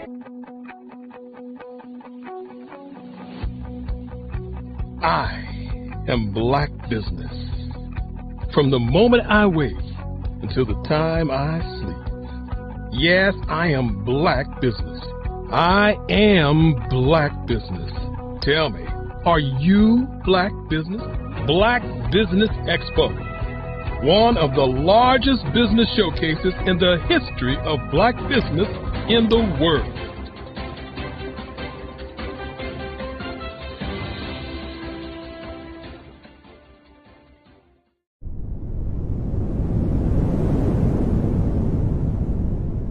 Sometimes you got to hear the news from the Black perspective, and more specifically, Black publishers. And that's exactly why you have to download the HeyTie app, the largest mobile app delivering breaking news, videos, and podcasts from 200 of your favorite Black publishers. Yes, 200 Black publishers delivering news as it happens, literally all in one app. Go to HAYTI.com or download the app in the Google Play Store or Apple App Store. It's completely free, along with information that you can trust, so go check them out. Ladies and gentlemen, and fellow professionals, please allow me to introduce myself. I am David Jones, the co-founder and CEO of the Hello LLC, where I am passionately dedicated to guiding individuals and businesses toward their own return on time investment. Time is my only competition. With over 20 years of experience as a corporate C-level executive, I bring a wealth of knowledge and expertise to the Hello LLC. My career journey has been marked by a relentless pursuit of excellence in marketing, strategy, and business management leadership. I have had the privilege of working with renowned Fortune 500 companies such as Xerox, American Airlines, Hilton, and Geico. However, what truly drives me is the transformational work we do at the Hello LLC. We are pioneering a new approach to business in the metaverse, where we empower businesses and individuals to build strong foundations, automate their processes and systems, while thriving in the ever-evolving digital landscape. More than just a 3D digital marketing agency, the Hello LLC is truly a community built on love, kindness, and integrity. We want more for you than from you. As I often say, collaboration is the new competition. In an era where time is the most precious commodity, I am here to guide you toward your own return on time investment, because if time was sold in stores, it would be sold out. With a deep commitment to excellence and a strong belief in the power of community, I don't just lead a company, I lead a movement into the future of business. Ladies and gentlemen, it is both an honor and a pleasure to be your guide on this remarkable journey. I am David Jones, and together, we will embrace a future marked by success, collaboration, and the transformative work we do at the Hello LLC. Hello stands for helping everyone live life optimally. So, let's make that pivot together and start living life optimally today. Phenomenal Tanya T. Wise, who is here from the great state of Maryland. Tanya, welcome and thank you for being with us today. Can you indulge our audience a little bit and tell them just a little bit more about who you are and what it is that you do? Well, I love being able to talk to people and have a magnetic attitude, being able to just show them. So I always like to say, level up is Coach at Tanya T. Wise here. So can you tell our audience, just give them a teaser about what your presentation will be about? So my philosophy is that we should all be living our dream life. So tomorrow I'm going to talk about how you start living your dream life. What are some of the things that you thought about in your childhood that you just kind of let go and dormant? Wow. And I want to reignite that and just give you some pointers and some tips, some tools, some strategies to be able to start living your best life now. And guess what, Akwanda? And leave an inheritance for your legacy. Oh my goodness. Okay, I know that's resonating with a lot of people. I've heard that you have a dynamic coaching program. Can you tell us a little bit more about that? Absolutely. So our coaching program help people that have the lack of time, that lack strategies, and lack the confidence to go after their dream life. So we help them implement tools, we help them implement strategies, as well as give them resources so that they can live their best life now and leave that inheritance. Wow. Oh, I love that. I love the leave the inheritance part. Listen, you are dropping some major nuggets, and I know a lot of what you're saying is resonating with a lot of people, but I think we're all curious. How did you even make this transition into the speaking and coaching arena? What's the story behind this? So I started out in finance, and I realized that a lot of people don't necessarily go after their dream life because of the lack of finances or the education behind finances. But it wasn't until I lost my firstborn, my only son, that life changed for me. And where I was going after it all, living the corporate life, hit my 6-figure income and living in my dream house with my dream man, driving my dream car. I nearly lost it all when I lost my son. And so I realized it only takes one financial catastrophe that can change your entire life. That's what made me start All New Beginnings. Because no matter what's going on in life, there's a new beginning. And because of that, we develop a program called Wise Minded. My little slogan is, don't just dream it, let's live it. If they want to connect with you or work with you, what is the best ways for them to be able to do that? Well, for my social media guru, you can connect with me on every single social media platform as Tanya T. Wise.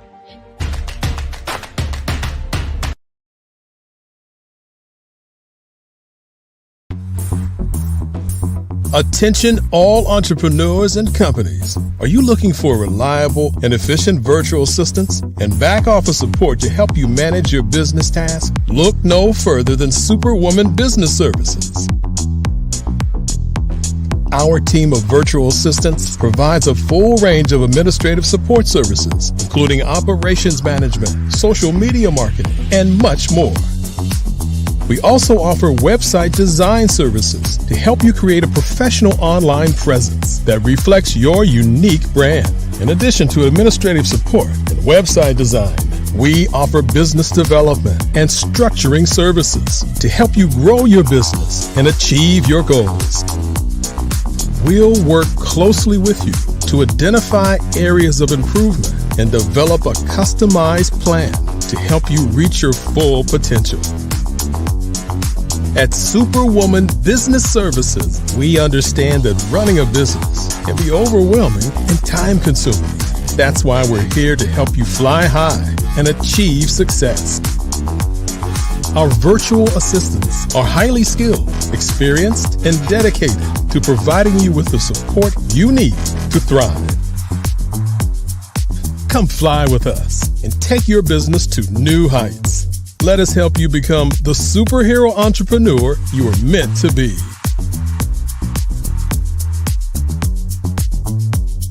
Contact Superwoman Business Services today to learn more about our back office support services. Come fly with us and take your business to new heights. Hi, I'm Barbara Smith. Genius is common. My genius is executive coaching and professional corporate training.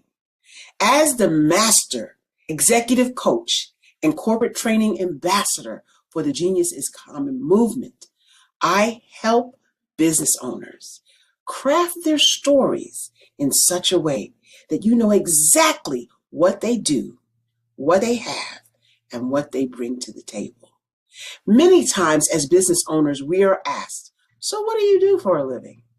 And we could be crushing in our businesses, but we're not quite sure exactly what to say in a short amount of time. Well, I help you take those stories that are the reason why you're in business and why you're so passionate about your business and craft them in such a way that people are drawn to you as opposed to being repelled by you. Because every conversation, every time you talk to someone about your business, you are excited about it. But are you really conveying what you do, what you have, and what you bring to the table?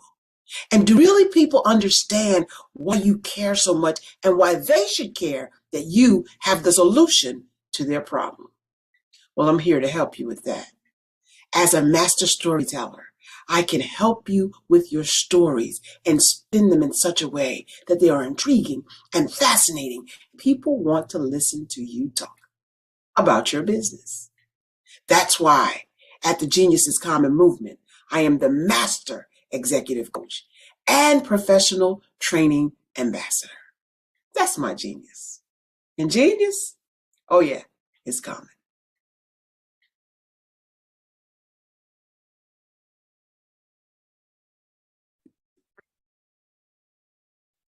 Hello, I'm Dr. Madeline Ann Lewis, President and CEO of the Executive Women's Success Institute. And my genius is helping women accelerate the path to success. You know, I was blessed to have strong women in my life who encouraged, motivated, and pushed me to do my best and to never even think about giving up on my dreams.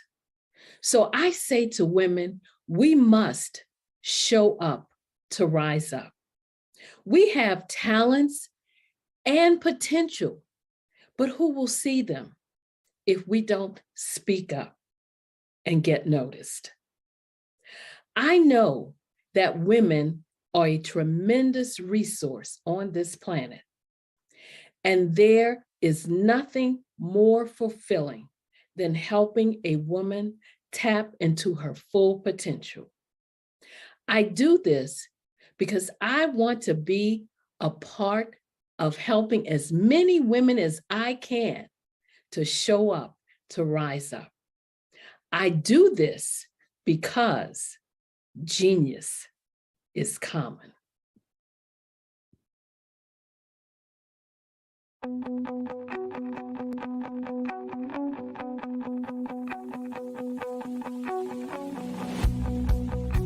I am Black Business.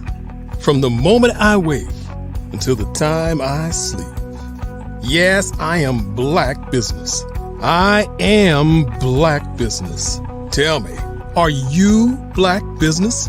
I am Black Business. Do you support Black businesses? Listen, I support Black business because I am Black Business. Black Business Expo, one of the largest business showcases in the history of Black business in the world.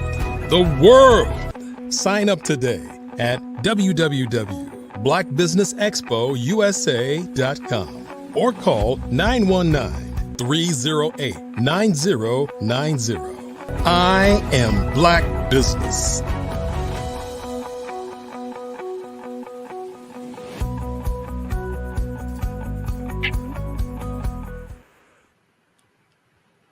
Good evening. Good evening. Great day to my business owners, entrepreneurs, thought leaders, and corporations. Welcome to the Black Business Network. My name is LaShawn Powell. I am a certified event planner and the owner of Eventfully Yours, Sean, EYS, Event Planning and Event Management Services. I am your business moderator for this evening on the Black Business Network. The Black Business Network is a 24-hour business network showcasing Black businesses, business owners, entrepreneurs, and thought leaders worldwide. We have speakers from North Carolina, London, Singapore, Africa, Japan, and cities all over the United States. The Black Business Network is a global community sharing its business knowledge to empower, inspire, and educate businesses about business. Our next speaker for this evening is Miss Eartha Watts Hicks. Miss Eartha Watts Hicks is an award-winning author and publisher of Love Changes and Graffiti Mural, and the owner of Eartha Tone Enterprises, LLC.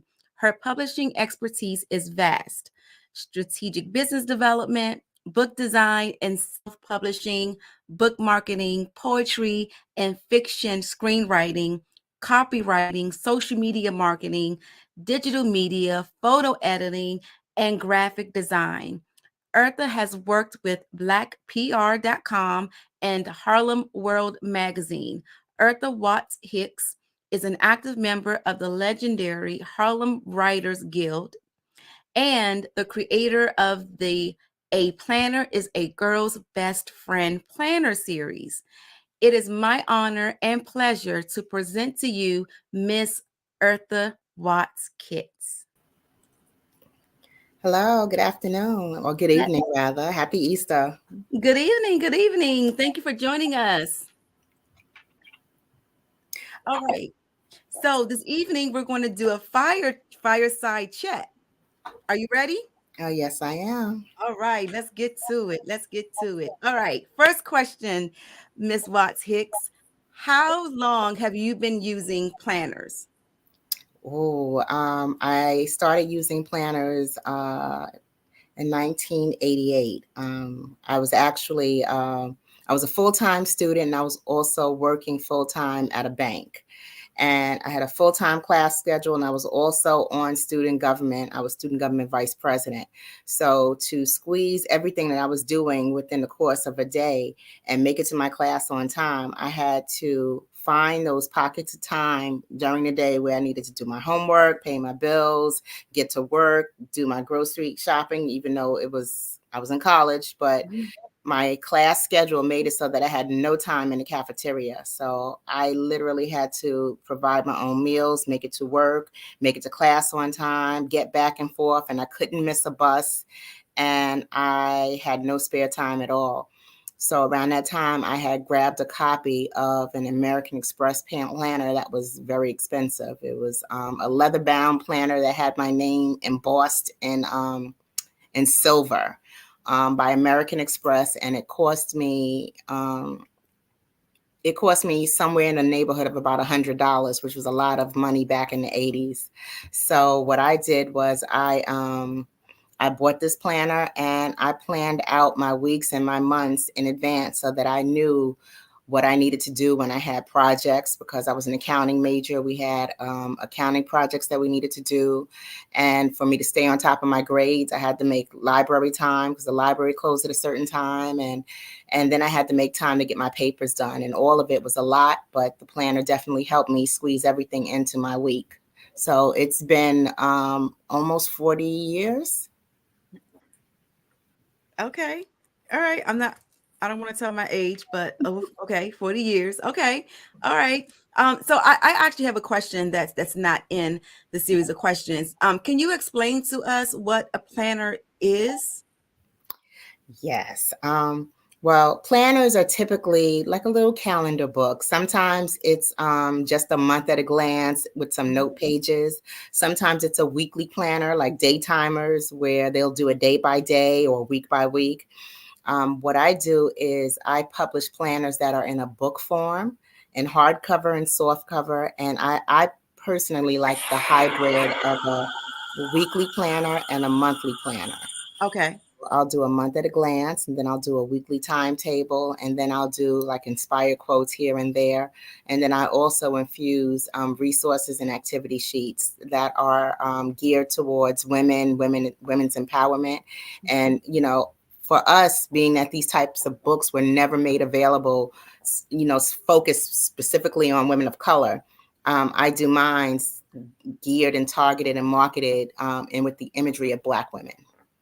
Nice. Okay. I can relate because I'm an event planner, so I know how important a planner can be to your everyday life and the way that you move and just maneuver around, things, because we all know life be lifing, right? So I know how important a planner can be.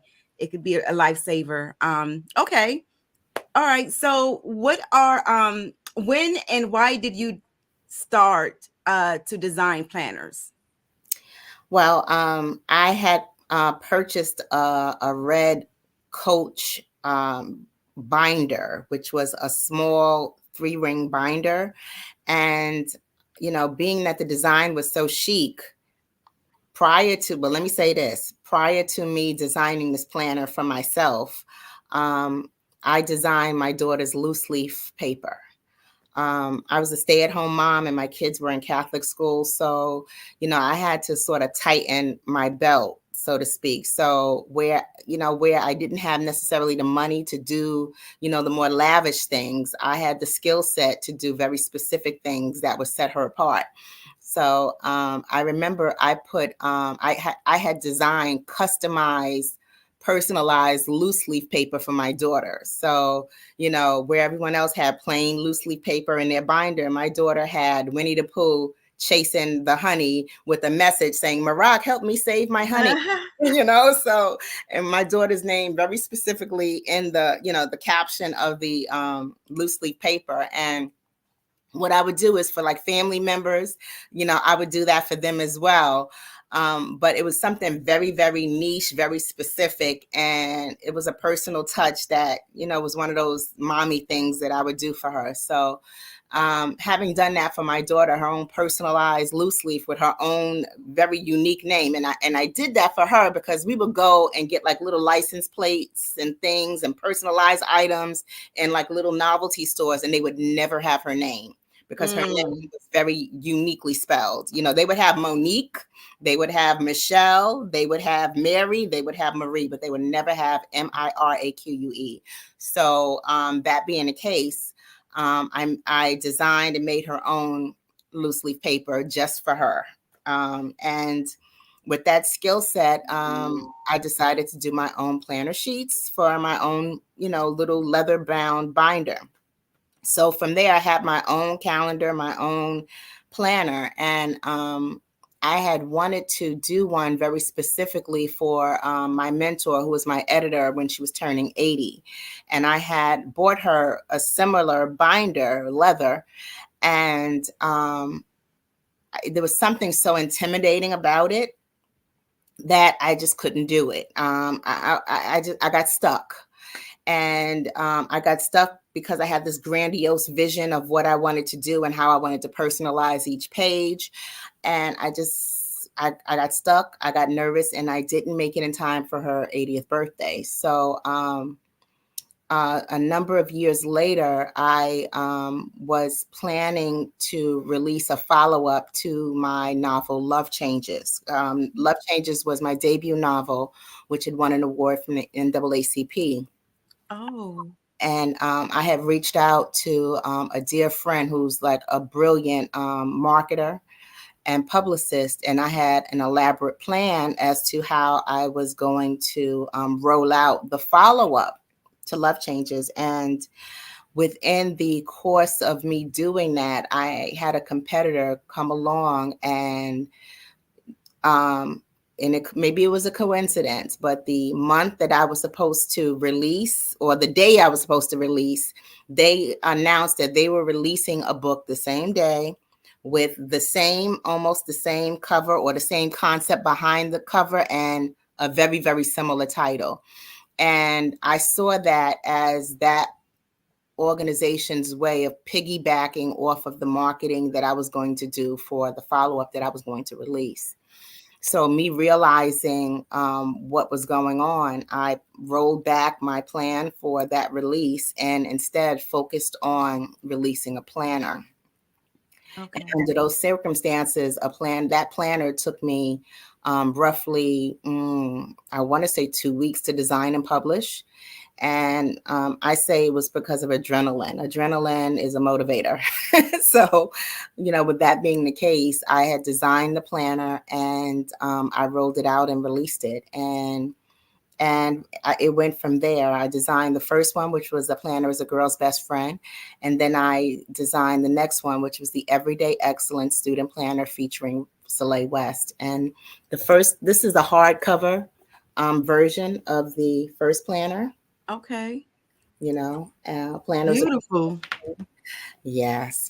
And I've gotten I've added a few special treats into the most recent one, which is now done in royal blue, which is this one.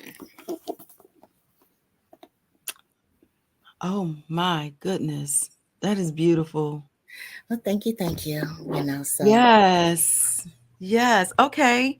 All right. And I think you touched on this, but what are some of the highlights of you publishing, of your publishing business? What are some of the highlights?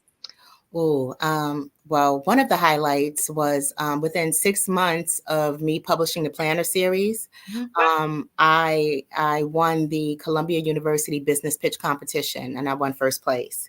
Congratulations! So, yes, that was definitely an honor, and it was an honor in that it was a huge surprise, and it was right on time. Because it was right on time. Let me just, start there. And also the Planner is a Girl's Best Friend was endorsed by Edible Arrangements as a gift for all occasions, a great gift for all occasions.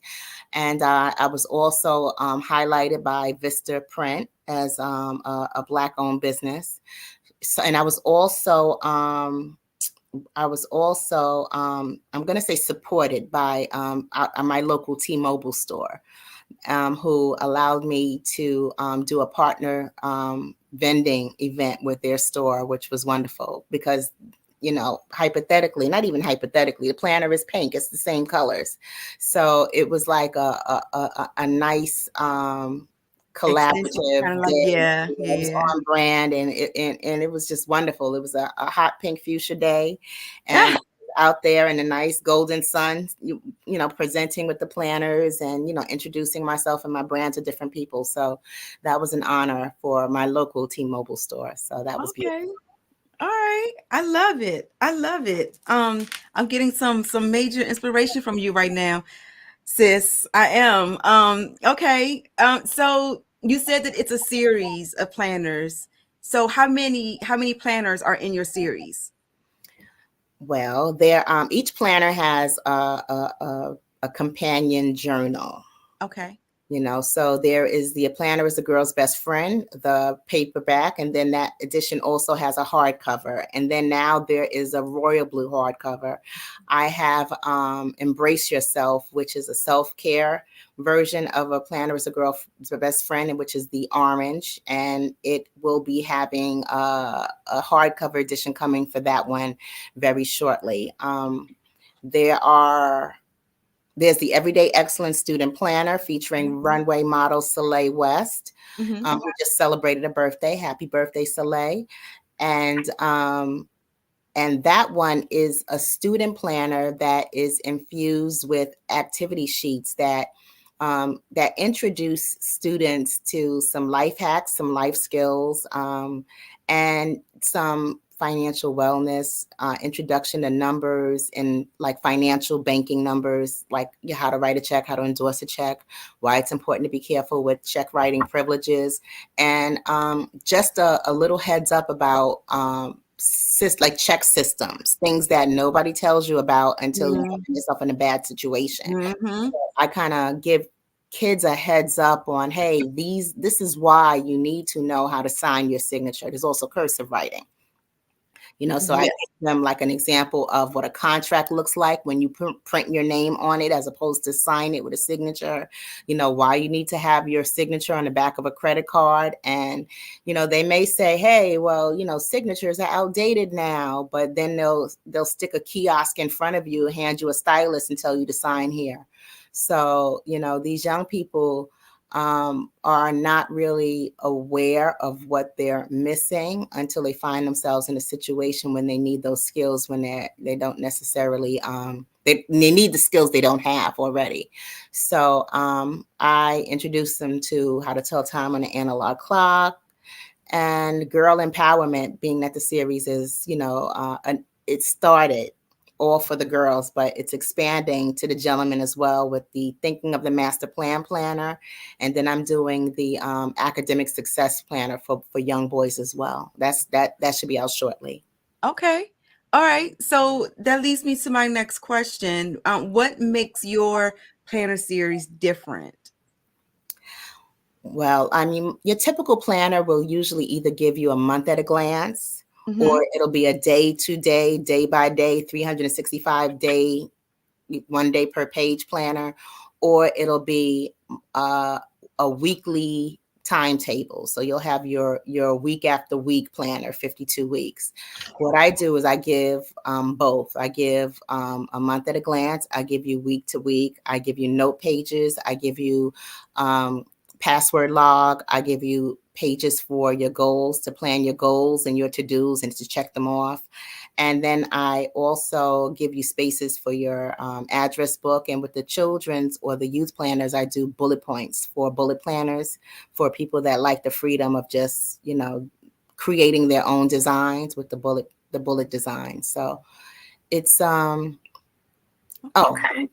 even more special than that, when it comes to the hardcover planners, I personalize the first page. So okay, you personalize it with the person's name. I personalize it with a simple line drawing of the person's image and a special message, either for that person, their personal quote or motto, their social media, however they want to personalize it. That's what I put on the first page. Okay, nice. Yeah, that definitely sets you apart from all the other planners. Absolutely. Okay. All right. So tell us what from your background helped set your brand apart. Well, when I was in college, I, in addition to being student government vice president, I was also director of transportation, or vice president in charge of transportation. I was all of about 18 years old, but I was responsible for hiring the shuttle bus company that brought our students on and off campus from the train station, which was Hicksville, Long Island, all the way onto the campus, stopping at the mall and the supermarket and Red Lobster and all the different stops along the way. So I was going to say what most people didn't know, but people did know because if anything was wrong with it, they called me to complain about it. But I was the one that designed the bus schedule. And I was doing this with a ruler and a pencil before I learned how to do tabs on the typewriter and type it out completely myself. So I was typing out the bus schedule myself. So when it came to these planners, I designed the pages myself. I'm not, going to Etsy and getting these pages from someone else and, putting it all together. No, these are pages that I designed myself. So there's a lot of love that goes into it. And in addition to that, I'm for a number of years, I was director of publications for a non-for-profit, Cultivating Our Sisterhood International Association, which was a volunteer position that helped women. It was a social support organization that helped women and empowered women to focus on their goals. So in that space, I became a bit of a resource. I don't want to say resource expert, but I was one of those people that always knew where to point someone to get on track to what they needed, whether it was a loan or a grant or a program. So when it comes to these planners, I infuse them with resources as well. Okay. All right. Love it. I love the way you intertwined your background with the creation of your planners. That definitely means that it's done with love and intent. So good for you, sis. Oh, thank you. I mean, the whole idea behind the planners was to allow us to position ourselves to get exactly what we want out of our future. So, there's so many resources out there that we can take advantage of, but so many of us have grown up under the misconception that you can't get something for nothing. And sometimes that nothing might just mean filling out an application or showing up for a community meeting to learn where the resources are and which organizations can support us in what we're doing. Because there are resources out there, whether we realize it or not. And sometimes that doing something for nothing is just a matter of connecting with the people who are organizing to do those very same things. Absolutely. Being in the right place at the right time, connecting with the right people who's in a position, like you said, to point you in the right direction, give you the guidance, the info, and the resources you need. I totally get that. Being a business owner myself, I know all about the planets are aligned, and you have to be, everything happens for a reason, and you have to be in the right place at the right. I know all about that. So I am totally in agreement with you there. Okay. All right. So what are some of the challenges that you endured? Oh, well, shortly after publishing my novel, Love Changes. So I published Love Changes in 2013. And like within the first 6 months, I won an award from the NAACP. I was endorsed by the New York Amsterdam News. So there was like a series of just events that I had to keep up with, one after the other. And then I suffered a hand injury in the kitchen. And it was a serious hand injury, and it was 22 stitches. So, yeah. So, in dealing with that hand injury, I'm still a writer. Oh no. Yeah, so with that being one of my challenges, it taught me to focus my energy on exactly what I want to focus my energy on. Because, I had a good amount of time where if I was typing, I was in pain. So I was like, okay, well, if I'm typing, this is going to be something I really want to type because I wasn't going to stop typing. Right. Yes. So with that being just one of the challenges, you would think that, okay, well, you're not going to experience other things because you have this challenge. Oh, no. It was like some of the other challenges as far as industry and competitors and all of that stuff. It just ramped up. So, I just had to kind of keep going. And even when it came down to my business, I had to find ways to get creative, find ways to keep the cash flow in. Right. And that went even so far as me setting up a table, finding a nice convenient spot where I would grab customers on their way into work and on their way home and just sell them books. And I had to, get creative, so to speak. But in addition to that, I'm doing book events. I'm doing the Harlem Book Fair, the Brooklyn Book Fair. I'm doing the Langston Hughes Book Fair for their Kwanzaa event. I was doing the the Delta Sigma Theta Book Fair here in New York, which was amazing.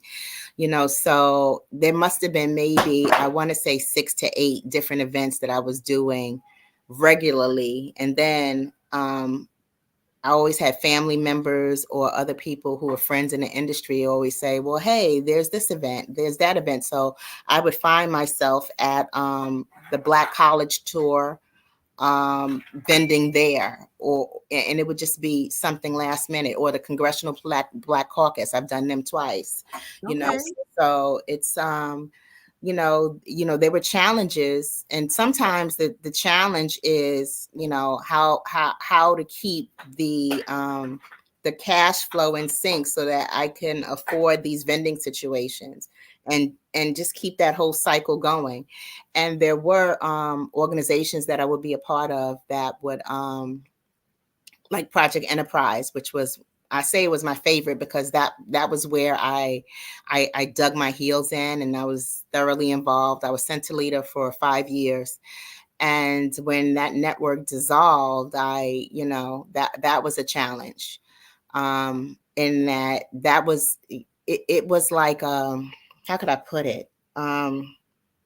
It was mentorship. It was it was like resources. It was almost like having someone hold your hand in your business journey.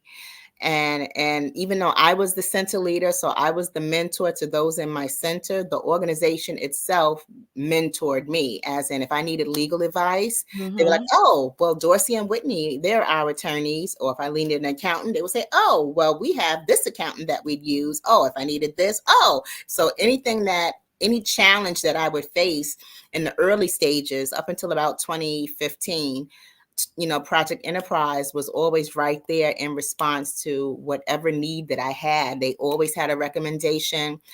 Even if it came down to, me needing X amount of dollars, they would give me a loan and give me a payment schedule, and I would pay that loan off. But when Project Enterprise dissolved, I had to find other ways to fund these different projects and these different things. And, it was like, as you say, growing up quick. And that was a growing up quick kind of lesson, because that support network that I really relied on, I no longer had access to them. And I've tried others, but, that whole family environment that we had, insofar as a business network that Project Enterprise provided, I have not seen that element anywhere else, at least not yet, at least not to that extent. Got you. Yeah, that sounds like an amazing staple for a new business just starting. I would have loved to have something like that in my corner, being a new business owner and just trying to maneuver the waves of entrepreneurship, because I've maneuvered by myself. And if I had that resource like you did, who knows how far along I would be right now with my business and what I'm trying to do with my vision. So that is amazing. I wish I can find something like that to be in my corner. And I know you feel the same way now. I know you still feel the same way. I mean, the funny thing about Project Enterprise was that when I was when I was director of publications for CASIA, I had featured Project Enterprise in our newsletter, and I would recommend Project Enterprise to anyone I knew who wanted to launch a business. So I had recommended Project Enterprise to my very best friend, who needed to grow her business from a small space to a larger space that needed renovation, and Project Enterprise gave her a nice loan. Oh my goodness. So when I was looking for an agent for my book, I was, telling her my woes about just the writing, because, writing fiction and trying to get an agent and, publish this novel. And she was like, well, what you need to do is follow that same advice you've been giving me and go to Project Enterprise and start your own publishing business and be your own publisher. And I was like, I couldn't tell her no. She was right. So, and that's why I joined Project Enterprise, because I was referring people to Project Enterprise all the time. So I said, well, let me just go in here myself. And it was an amazing organization. And with me being a part of Project Enterprise, one of the things that I did was I helped other people, especially a center leader.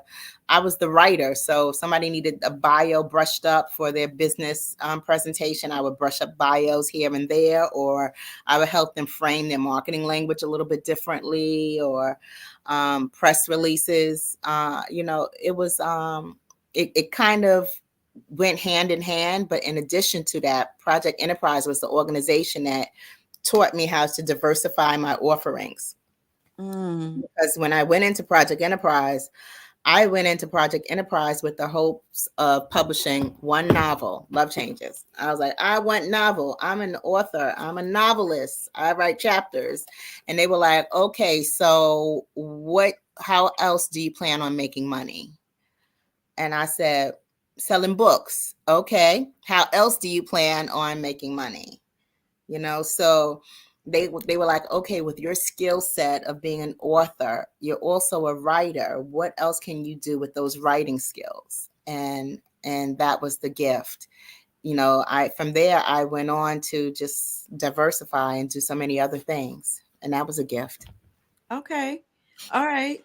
So we have 3 more minutes left, but I wanted to give you the opportunity to tell us what your book is about. Love Changes. Just really quick, give us like a snapshot of what that book is about. Love Changes is the story of a young woman who has a baby, and now she wants to get married to her child's father because they've been together nearly 10 years. And in that space and time is when her very best friend, a male best friend, decides to profess his love. So it turns into a very messy baby mama drama, families don't get along, love triangle. Okay.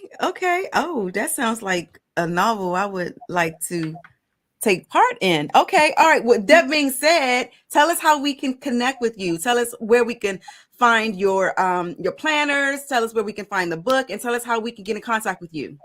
You can get in contact with me across social media at Eartha Tone. So like Earth Tone is a color. I am Eartha with an A, like Eartha Kitt. I'm Eartha Tone, all across social media. Okay. Also Amazon, you can look for Eartha Tone books, or actually the best way is look me up by name on Google. Eartha Watts Hicks, Love Changes. Boom, you're going to find me on Amazon, Barnes & Noble, Walmart, and Target.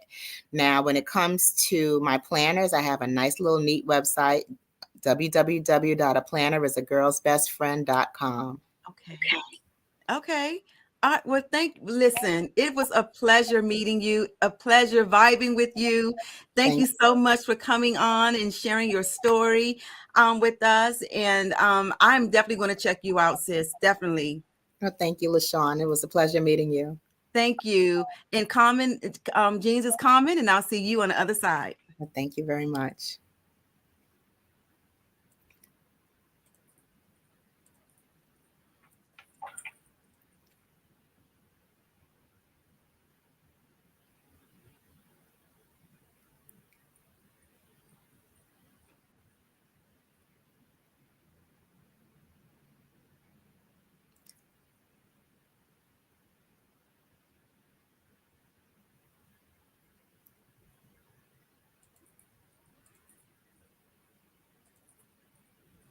Hopefully.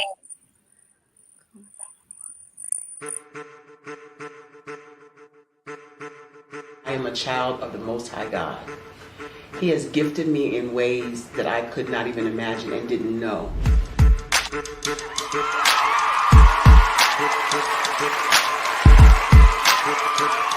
There was a time when I didn't know who I was. I listened to other people tell me who I should be, what I should do. I listened to people telling me that I should be a boutique owner, that I should be a construction manager, that I should be.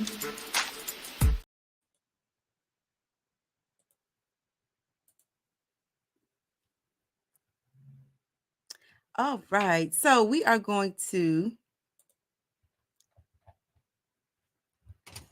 talk about the sponsorship that we have going on. So the Black Business Expo's mission is to raise funds for high school seniors going to college or K through 12 entrepreneurs.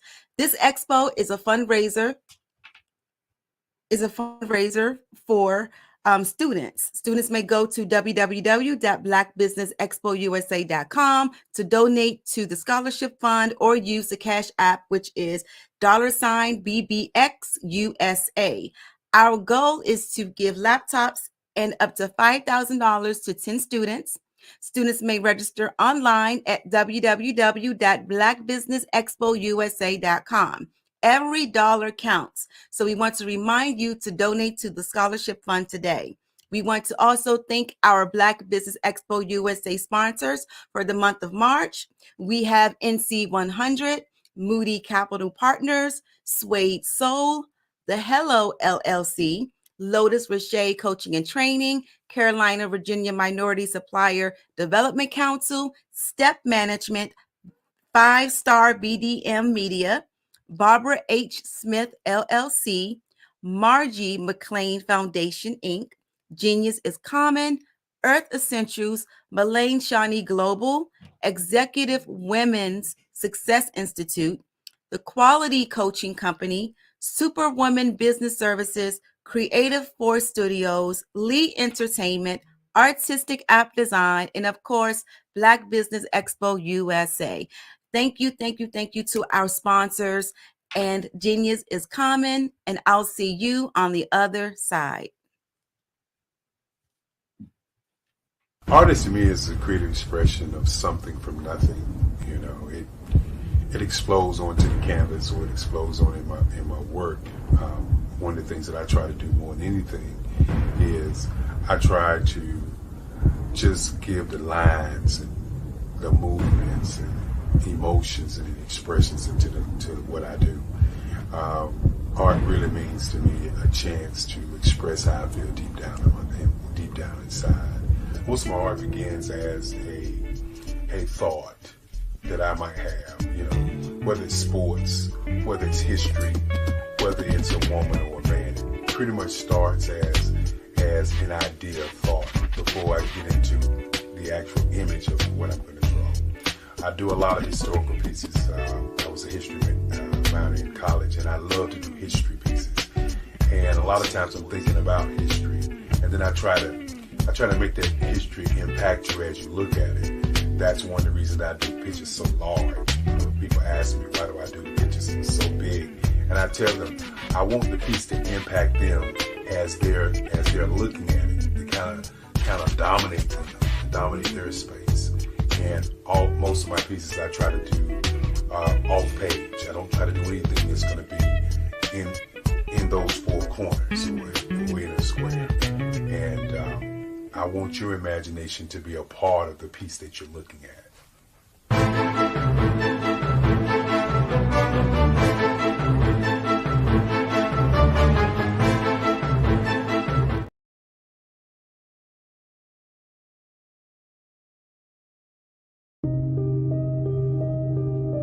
The Black Business Expo is changing my life. This year, they are giving away laptops and even $5,000 in cash to students just like me. I'm Alexis, and I want to go to college to fulfill my dream of becoming an entrepreneur. Help the Black Business Expo going to www.blackbusinessexpousa.com and also becoming a vendor, a sponsor, or donating. The Black Business Expo's mission is to raise funds for high school seniors going to college.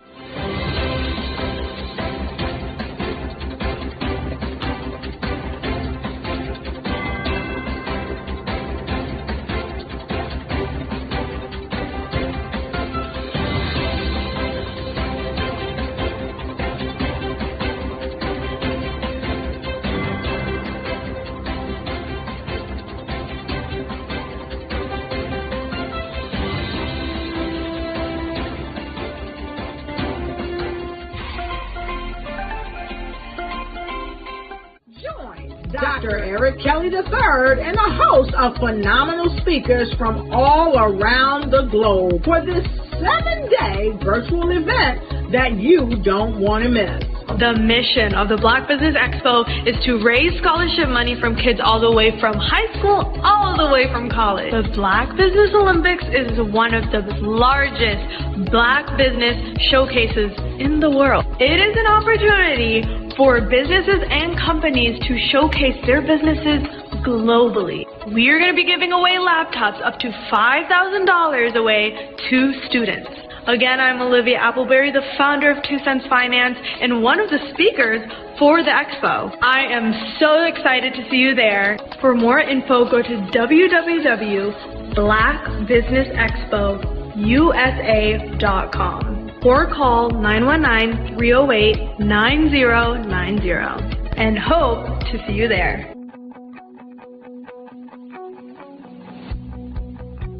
I am Black Business. From the moment I wake until the time I sleep. Yes, I am Black Business. I am Black Business. Tell me, are you Black Business? I am Black Business. Do you support Black businesses? Listen, I support Black business because I am Black Business. Black Business Expo. One of the largest business showcases in the history of Black business in the world. The world!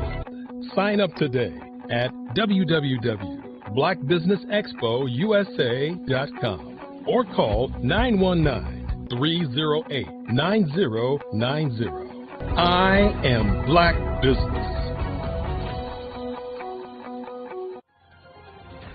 I am Black Business. From the moment I wake until the time I sleep, I am Black Business. I am Black Business. Are you Black Business? I am Black Business. Do you support Black businesses? I support Black business because I am Black Business. Black Business Expo, one of the largest business showcases in the history of Black America in North Carolina.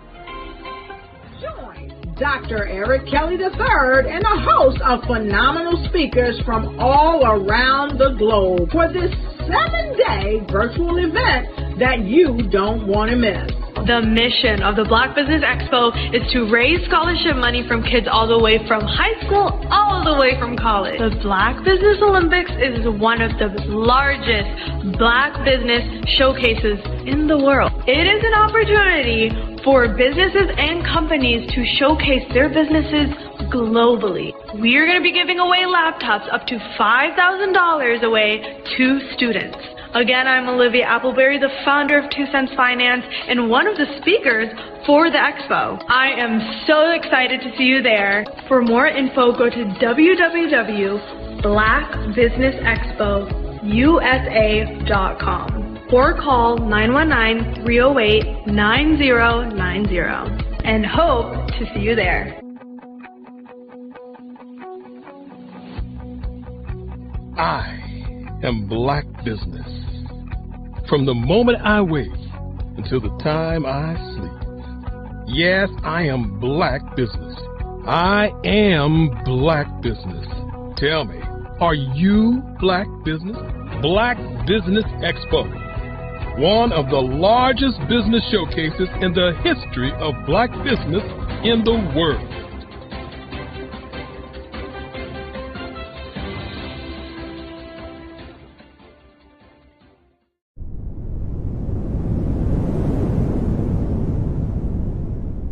Artist to me is a creative expression of something from nothing. You know, it explodes onto the canvas, or it explodes on in my work.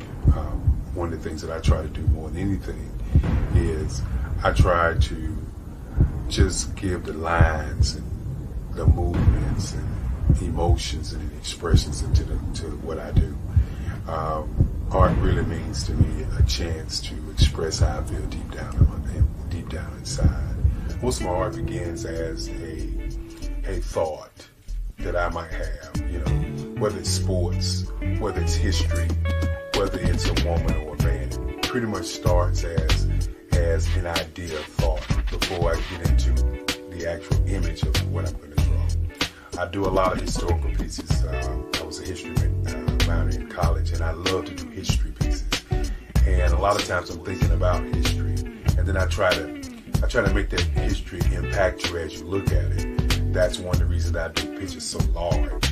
People ask me, why do I do the pictures so big?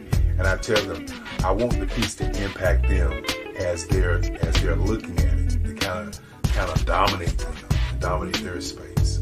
And most of my pieces I try to do off page. I don't try to do anything that's going to be in those four corners or in a square. And I want your imagination to be a part of the piece that you're looking at.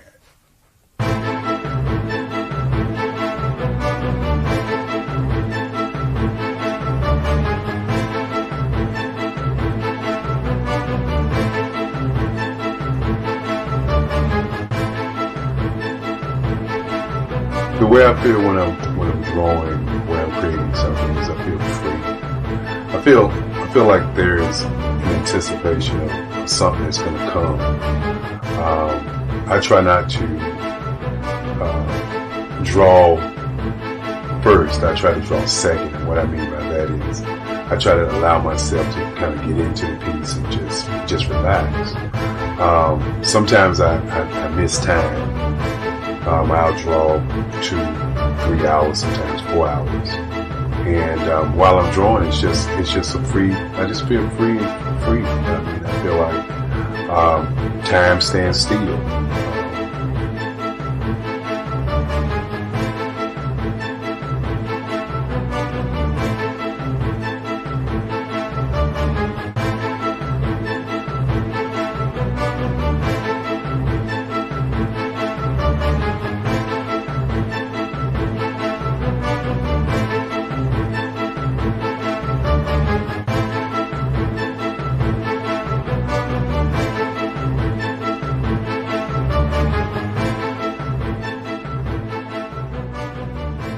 That's what it's all about in terms of the lines and the colors of my work, is to get an expression, to go deeper and past just what you see on the surface, but to go in and try to find an expression that everybody gets a different taste of what that expression is, whether it's anger or whether it's being happy or whether it's being, kind of calm or nonchalant. That expression that people take away from the piece is the most important part of what I do as an artist. Bold is the size of my pieces, where I try to do the piece larger than life, to kind of push forward toward you. That's what the boldness is all about. It's not so much about the lines, it's about the size.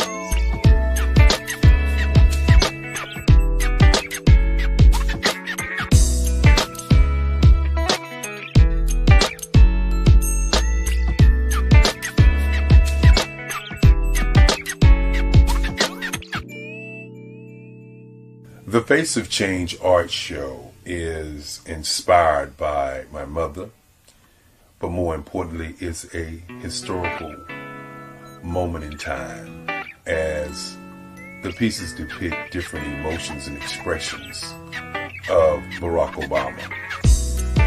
The 44th president is indicative of the 44 pieces of art that I have done in this particular collection. When you begin to think about expressions and portraits, this is a portrait gallery of expressions of what transpired as Barack Obama ran for office. Some of the pictures are abstract and some are expressionistic.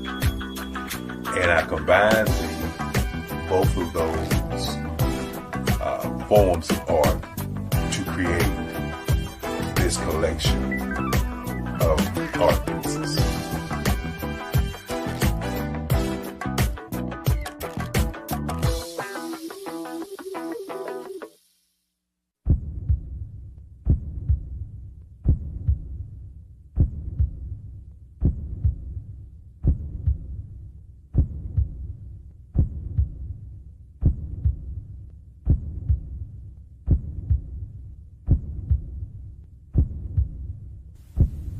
overcomer,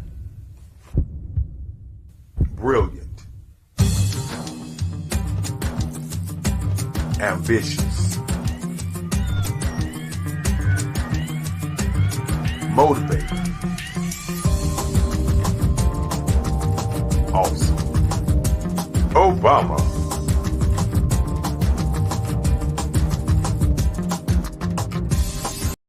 I am from Washington, D.C., but I was raised in Durham, North Carolina.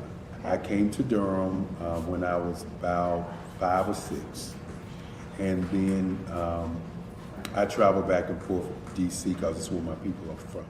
One of the unique things about my family is my mother, she's also an artist. She does quilting, and she does a lot of artistic things. And then my son, he draws with both hands, his right hand and his left hand like I do. So that's kind of a family trait. And then my other son, he's a videographer, and my daughter, she works, she's a regional vice president for Sunglasses.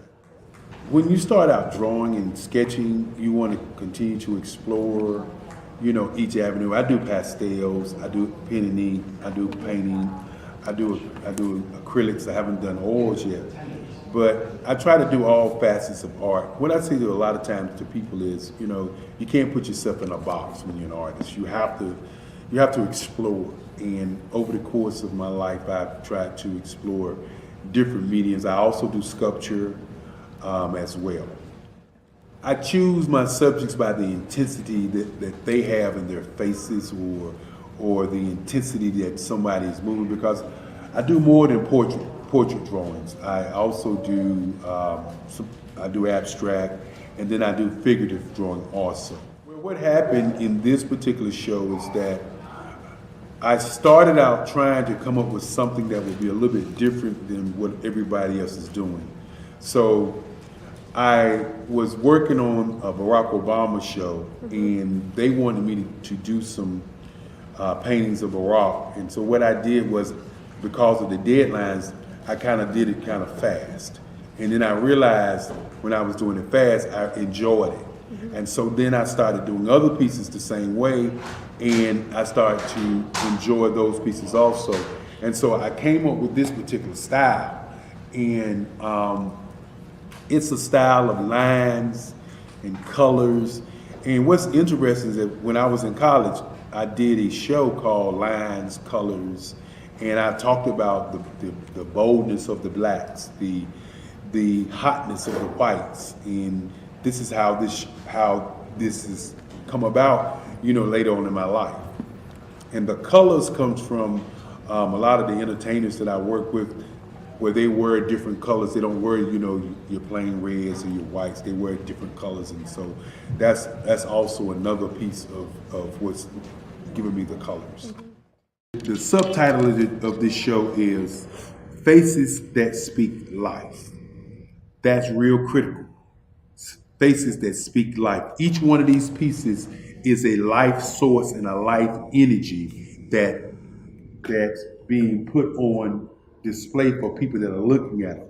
You know, I always say in terms of my art, it's not important that I draw them. It's important what you get out of what I draw. You know, I don't try to just draw it because you like it. People wanted me to do prints. I didn't do prints. You know, people asked me to do different people, but the people that I choose are people that make a difference in the lives of people in the world. So the human landscape idea was, again, as I say, the lines represent your emotions, it represents your ideas, and it represents your journey as a human being. And that's why you get the different pieces and the different looks. And as you notice, I try not to do one look that looks alike another look. And that's what's the most important part of this show. Hello, I am Dr. Eric Kelly III, the visionary strategist and founder of the Black Business Olympics. I invite you to showcase your Black-owned businesses on the Black Business Network global stage. The Black Business Olympics is a global Black Business Network platform that propels Black-owned businesses into the international spotlight. By showcasing your business on the Black Business Olympics platform, you can reach a worldwide audience of potential customers, partners, and investors. You can also establish yourself as a thought leader, an expert in your field, attract lucrative partnerships, and more speaking engagements. In addition, the Black Business Olympics platform provides a valuable opportunity to connect and collaborate with like-minded entrepreneurs and business professionals from around the world. This can lead to new business opportunities, ideas, and relationships. Finally, by sharing your story and expertise on the Black Business Olympics platform, you can inspire and empower others. This is a powerful way to make a positive impact on the world and leave a lasting legacy. If you are a Black-owned business owner, I encourage you to seize the opportunity to showcase your business on the Black Business Olympics platform. It is a once-in-a-lifetime opportunity to make an indelible mark on the world. Be one of the 1,000 visionary entrepreneurs who are changing students' lives, shaping industries, and leaving an unforgettable legacy for their families. Unleash your voice on our global stage and watch your business thrive. Black Business Olympics is one of the largest Black business showcases in the history of Black business in the world. Yes, the entire world.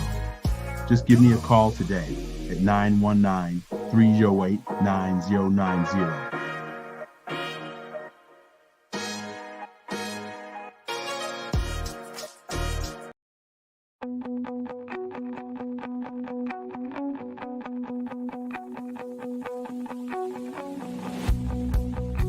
I am Black Business. From the moment I wake until the time I sleep. Yes, I am Black Business. I am Black Business.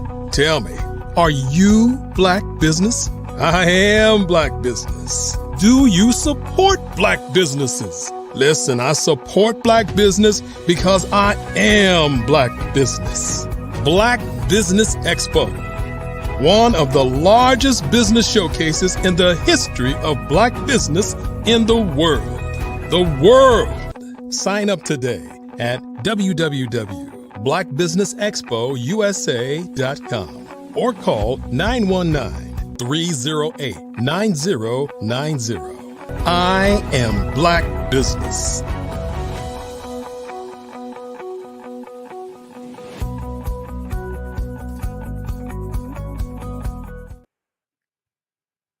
Hello and good evening.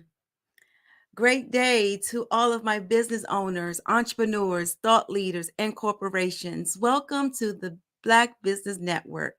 My name is LaShawn Powell. I am a certified event planner and the owner of Eventfully Yours, Sean, EYS, event planning and event management services.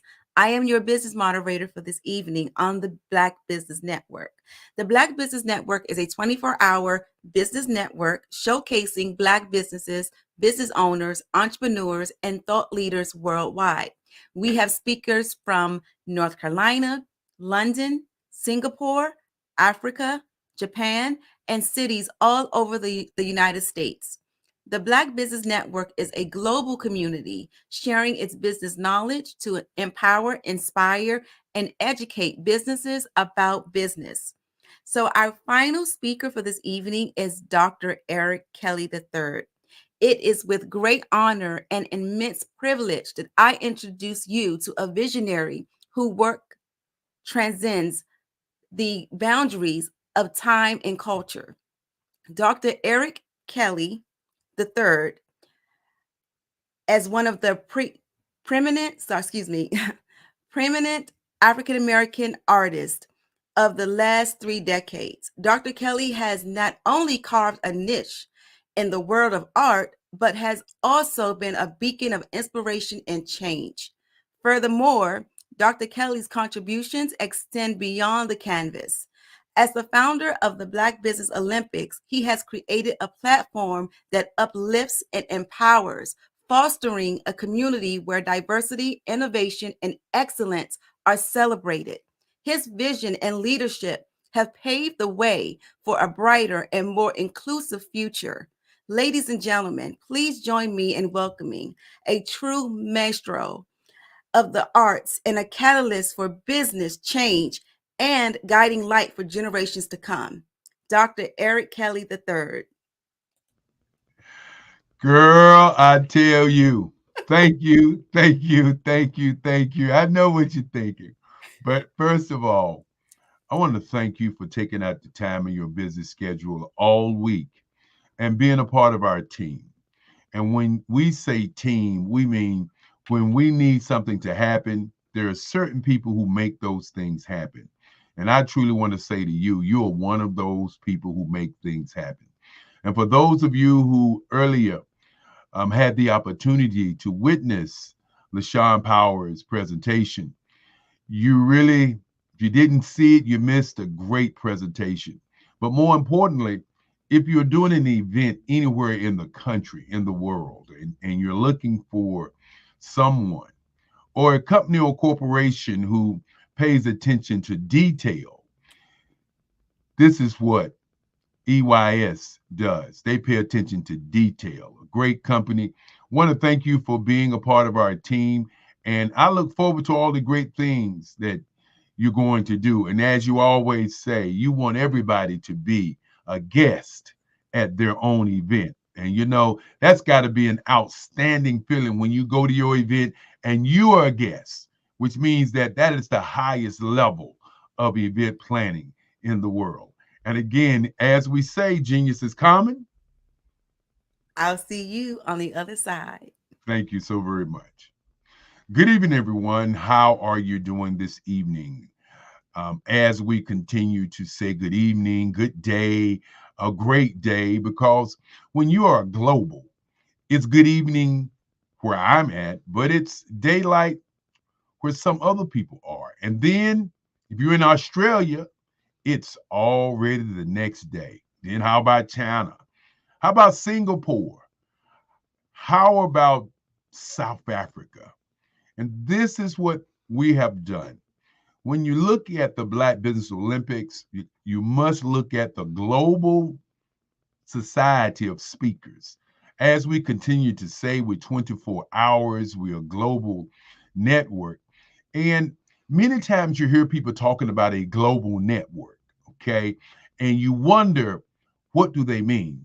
Well, our definition of a global network is to have global speakers to be speaking on the network each and every hour. As you witnessed today and all week, we did 7 days a week. The first day of the week was empowerment, education. You know, the second day of the week was advertising, marketing, public relations, merchandising, and sales. The Wednesday was 64 ways to do your business on the internet. Thursday, diversity, equity, inclusion, and access to capital.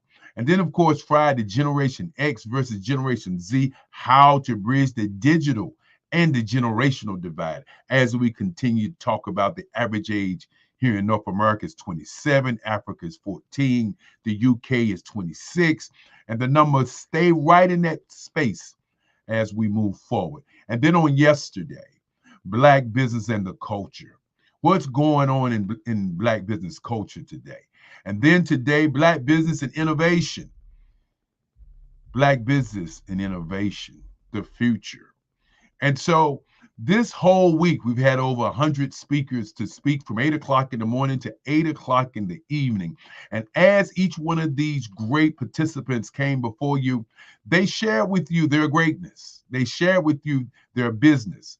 They share with you the idea that if you're a young person, that you don't have to be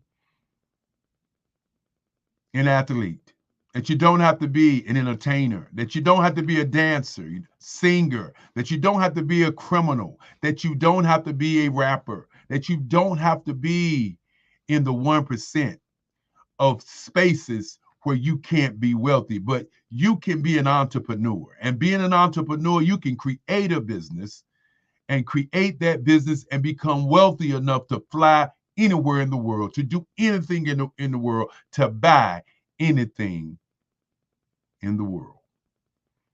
Our kids are killing themselves at an alarming rate. And one of the reasons that we do this is to raise scholarships for kids, but more importantly, we do it to show our young people that you can do something else with your life, that you don't have to commit suicide. As my great-grandfather Henry Stansel would say, if you don't value your value, then your value will not be valuable. And the valuable entity of today is our young people. If the average age is 27, nobody talks about the 5 to 18-year-olds who are killing themselves also. So as we're being mentally attacked, and as we are shutting down mentally and making decisions that impact not only our families, but really impacts our lives, is one of the things that we would like to change here at the Black Business Network. Before I start the last presentation, or my presentation, I want to do something that I think is valuable. I want to thank the audience first for sticking and staying with us all week long. I want to thank the audience who tuned in to see and witness these great speakers from all over the globe. I want to thank the audience first, because without the audience, there is no us. And as we continue to look at tomorrow and look at yesterday and look at today, we want you to understand that you have control over your destiny and your legacy. In your hand, in your mind, you can change time. Now, this evening, I want to take everybody back to 1900, to a time when I was 7 years old. And I was sitting in my bedroom in my great-grandfather's house, and he walked in and he said, "I want you to be a lawyer." I looked at my great-grandfather. I said, as a young kid, Papa, as we called him, "I don't want to be a lawyer. I want to be an artist." And he said, "If you want to be an artist, where's your artwork?" And I went over to the bed and I pulled out some drawings, because I started drawing at 4 years old. My grandmother gave me an ink pen, and still today, I love to draw with an ink pen. And I showed him my work. And my great-grandfather said, "If you want to be an artist, then let's start a museum." And for those of you who haven't had a chance to hear the story is the same each and every time, as that museum still exists today. My great-grandfather said that I could only sell my artwork to collectors, not to give it away, to cherish it, to understand the value of it, and to also value it to the point where put the price on it that you feel is valuable. And so as I've grown, being an artist, I wanted to share with people some of the work earlier. And as my grandmother in 1990 had an idea for the Black Business Expo, she brought it to my office. I had graduated from college. I went on an art scholarship. I opened an advertising agency, and she brought an idea. And that idea was to bring Black businesses and corporations together. And not only was the idea a great idea, it was an idea that transformed my life. As not only did I get an opportunity to do one of the greatest events of the history of North Carolina, I had an opportunity to be recruited by the largest expo that's ever been held in North America, and that was Black Expo USA. And so as we get here, and for those many years from 1990 to the 2000s, we did the expo in Durham, North Carolina, at the Marriott downtown. It was called the Omni at one time, but at the Marriott, culminating with 350 businesses and some 3,000 to 5,000 people showing up to an event that raised scholarships for kids. And as the pandemic hit us, what did we do? Me and my mom sat around and we was thinking about what could we do to change what was going on. And as we thought about change, we thought about all the people that was at home. and I said, let's do an event like an Olympics, where we set up an event 7 days, and let's do it from 10 to 4. That was the original idea. Let's break it down like a business plan and teach business owners different aspects of their business by them listening to people talking on the topics of the different businesses, and so forth and so on. Many people say it would not work. It's going to be too long. You're talking about doing it from 10 to 4. But what happened was, when I began to call people, when I began to look out at my Rolodex of people who are in business, people started saying what time they wanted to speak. And as we sat back and looked at the names and the numbers of people who wanted to speak, we had speakers from 8 o'clock in the morning to 8 o'clock at night, 7 days a week in that October of the first one in 2020.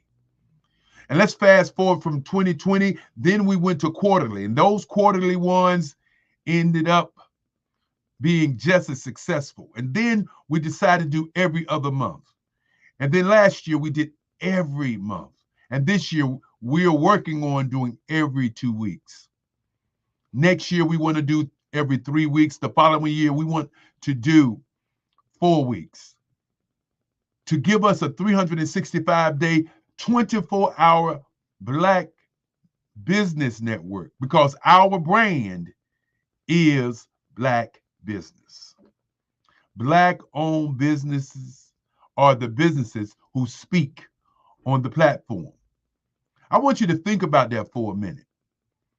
Companies and corporations still may advertise, they may have a presence, but we wanted to set a space for Black-owned business owners to get together and talk about their business. Thank you. Thank you for all the people who said it wouldn't work. Thank you for all the people who worked on this project initially. Want to thank people like Maxine Phillips McCoy, a young lady who was tirelessly working on this project. Want to thank Angel Green. Want to thank Sharon. Want to thank, and I want to just take a moment and say this lady's name. Want to thank Margie McLean. Want to thank people who were in the beginning of this process, who have moved on to doing great things in their businesses, but were what I would say stalwarts to make this thing happen. Want to thank Kimberly McLean. As Kimberly McLean worked in 2020 and still is working behind the scenes today. One of the few members of what I call the Great Eight that's still working with me today. I want to first of all begin by thanking again Henry Stansel, my great-grandfather. He was my motivation. He always said the number one thing in this world was to think. Number two was to sail. I want you to hear what I said. He said number one was to think, but he said number two was to sail. Number three was to research. And he said number four was energy. Always have it. Always utilize your energy, every ounce of it, every day. Because you don't get a do-over. You don't know the day or the hour. I want to thank Lovella Stansel Kelly, my grandmother who raised me here in Durham, North Carolina, who brought me to Durham, North Carolina, for me to witness the second Black Wall Street in the world. Yes, there were other Black Wall Streets, Oklahoma, of course, Seneca City in New York City. You know, Oakland and LA had Black Wall Streets. But here in Durham, North Carolina, a place where I could walk from my house, from my grandfather's house, down to Pettigrew Street and see the Regal Theater, to see WAFR Black radio station, could see the service printing company. Oh my goodness, 103 businesses was on that street on Pettigrew Street. Even though we still reflect and think about Black Wall Street on Paris Street, where North Carolina Mutual Life Insurance Company was, where Mechanics and Farmers Bank was, and of course, where Kelly Worldwide was for some 15 years. Yes, indeed. Want to thank Frances Cagle, my mother, who made sure that I always think about other people instead of just always thinking about myself. As she always say, write it down. And so I wrote things down tonight so that I will make sure I wouldn't forget anything, Mom. Want to thank my sisters. Want to thank Esther Cheryl. I know she didn't want me to say the Esther part, but I want to thank my sister, Cheryl, who cooks for me, who makes sure that during the time this whole week that there's food so I don't have to worry about eating all week. She's the chef of the family. Want to thank Lisa, Crystal Williams, as she believes in me and as she always says, don't let them get you down. Do it regardless of how they feel because it's your feeling. She said, this is something that you live, keep living. And that's what I do each and every day. Want to thank Frida Reddish, my little sister, you know, a proud sponsor of the Black Business Olympics. Always got to say that.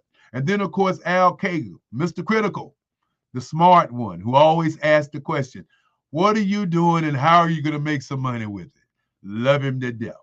And as I continue to talk about thanking people, I want to thank the core team of folk who really are behind the scenes and make this happen. I want to thank our Chief of Operations, Maroc Hicks. Maroc Hicks came to us and she's been a lightning rod to ensure that all of our speakers know what time they're supposed to speak, all of our scripts are in place, and all of the things that we need to operate, as I continue to say, this billion-dollar business. And then, of course, want to thank her mother, Eartha Watts Hicks, who time and time again takes out the time of her busy schedule, a world-renowned author, takes out the time in her busy schedule to not only participate, but to make suggestions to make sure that this is a great event. She is the architect of the literary Black Business Olympics that we do the second week of each month. Of course, as I begin to thank people, I want to thank Grant McGaw, who couldn't be with us this evening. Want to send my condolences out to him and his family as they go through their trials. Definitely want to thank Sidney Wormsby. Want to definitely thank team members first, because without a team, you can't get anything done. Want to thank Carrie Jackson out of Fayetteville, North Carolina. Want to definitely thank her for the great work she does, but definitely want to thank LaShawn Powell. Want to thank Andre Adams and RJ Stevenson, a young man who's planning on collaborating with us and working with us. Want to thank Unissa Kamara out of London, who we're making a partnership and a collaboration to work with his global network for speakers. You know, when I begin to talk about speakers, I got to say to each and every one, if you would like to be on our global network, make sure you get in touch with us, as we are open for all of the speakers all over the world. There are 5 places that we don't do. If you're in entertainment, if you're in sports, religion, politics, there are a tremendous amount of stations for that. And we will recommend stations for all of those areas. But our area is and will always be Black business. And so as I begin to say thank you, I want to begin to say to the most important people, not just anybody, but the most important, the moderators and the speakers all week long. I'm going to do my best to say all of them. Don't say your name, hold it to my head, but not to my heart, because I love each and every one of you. I want to start out with Barbara H. Smith, a young lady that's been with the Black Business Olympics for the last 3 years. A lady who is a speaker, trainer, coach, one of the best in the business. And if you ever need somebody to train you to speak, she is the business to do it. Want to thank Dominique Simpson, the Carolina, Virginia Minority Supply Development Council. Want to thank all the great things that they do. Want to thank Nathan Malinga out of Zambia, Africa. Want to thank TJ Wright, who did his fireside chat. Want to also thank again Sydney Wormsby, Angelique Buckley, Joseph Simmons, Tamika Thomas of Too Much TV, and of course Nathan Malinga. Again, I want to thank him because they did double duty. Joseph Simmons. Want to thank people who did things on business and education, who spoke on business and education. Want to thank Dr. Madeline Ann Lewis. And I want to take a moment and say something about Dr. Madeline Ann Lewis, who's on the team, who makes sure that every time that we begin to plan, that everything is planned meticulously. A young lady who gives us our Thursday night, what I call our Thursday night light. She brings it home every Thursday night. If you have been going and listening to the Black Business Olympics, you have to be there every Thursday night at 7 o'clock when she delivers the state of Black business all over the world. And then I want to thank Tanya T. Wise, my coach. I want to give her a credit. All great business owners, all great business people need a coach. And I want to thank Tanya T. Wise, my coach, who coached me so very well, along with my other coach. And she coaches me well also, and that's Kimberly McLean. Want to thank again R.J. Stevenson, Kerry Jackson. Want to thank Chris Wright, Catch Chris, Susan Smallwood. Want to thank the Zillionaire. When you begin to talk about the Zillionaire, you have to talk about Melanie Perry. Want to thank her. Want to thank Sean Ho-Heen King, Jerry Smith. Want to thank Odrilla Clark. Want to thank Fazelma Lynn. Yes, Fazelma Lynn, a rock, who makes sure that we get many, many more speakers. She's a part of our team also. As I begin to throw out the names of the people on the team, sometimes you may not say somebody's on the team, but I want to make sure that when I talk about Kerry Jackson, when I talk about F. Lynn, when I talk about Miss Powell, no matter what happens, they make it happen for all of us. Want to thank Dr. Carol Green, Renee Holtz. Want to thank her also. And Fazelma Lynn not only moderated, but she also spoke. Think about it for a moment. Moderating, speaking, and bringing speakers to a platform that changes people's lives. That's what it's all about. Want to thank Phil Newby, who was one of our moderators and who also was one of our esteemed speakers. The most important part of what I do is I don't let people not understand what this is about. When I begin to thank people, the reason I thank people is because people take out their time. They volunteer to share with our kids their greatness. What have you done with your greatness? Again, as we continue to thank people, I want to thank Andre Adams and her global team of young people who participated last month. I want to thank Tamira Giles. I want to thank Jacobson Sharma out of Australia. I want to thank Grant McGall from Omaha. Yes, indeed. I say it like that because I believe. Again, I want to thank Sydney Wormsby, a young lady who has been working with us tirelessly, young lady by the name of Cordelia Gaffar.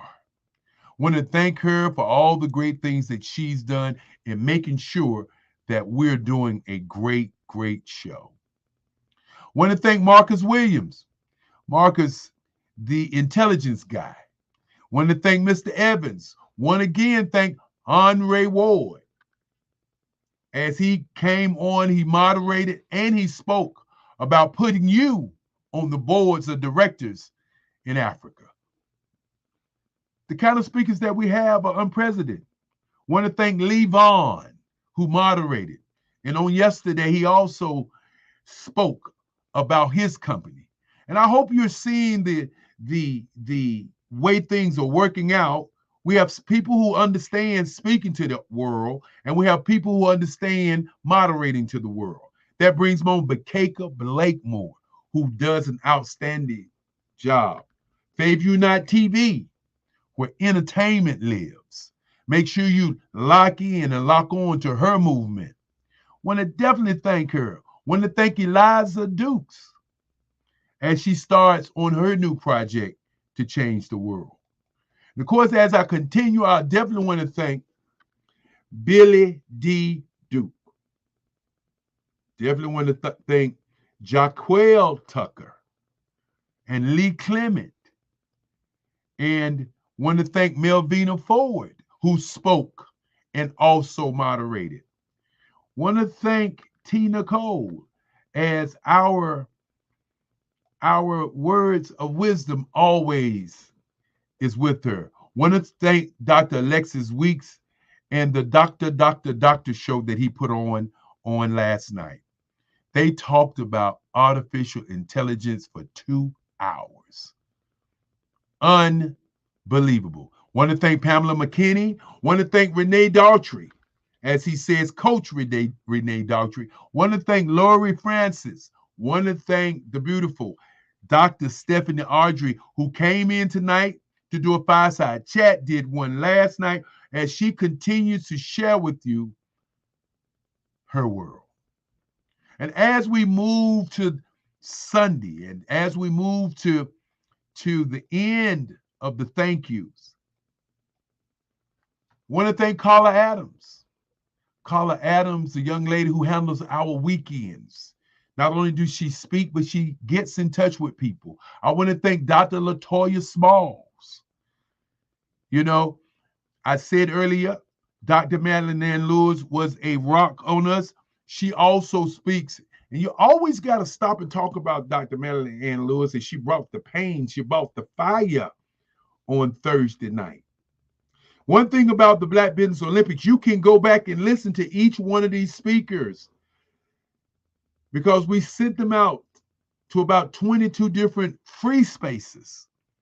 Want to thank Sabrina Davidson. Want to thank again.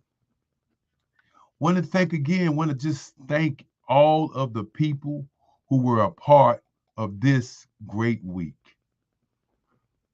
Want to thank you all. And I know many of you are probably going to say you didn't say everybody, and I probably did. But I do want to thank Felicia Ward. I probably didn't say everybody. But what I want to say is thank you to Taria Hodges. I probably didn't say everybody. But I want to say thank you to Virgil Hill. And I want to say thank you to his lovely wife, Michelle Boone Thornton. And that's Virgil Thornton. Forgive me, Virgil. Want to say thank you to both of them. Want to say thank you to a young lady out of Zambia by Faith Wajaru. Yes, I want to say thank you. And Michelle Manda, who talked about jewels in Africa and why Black businesses and Black people should come and join. Jacqueline Diaz. I hope you're getting my point. I hope you're understanding why I do what I do. I want to thank my mama.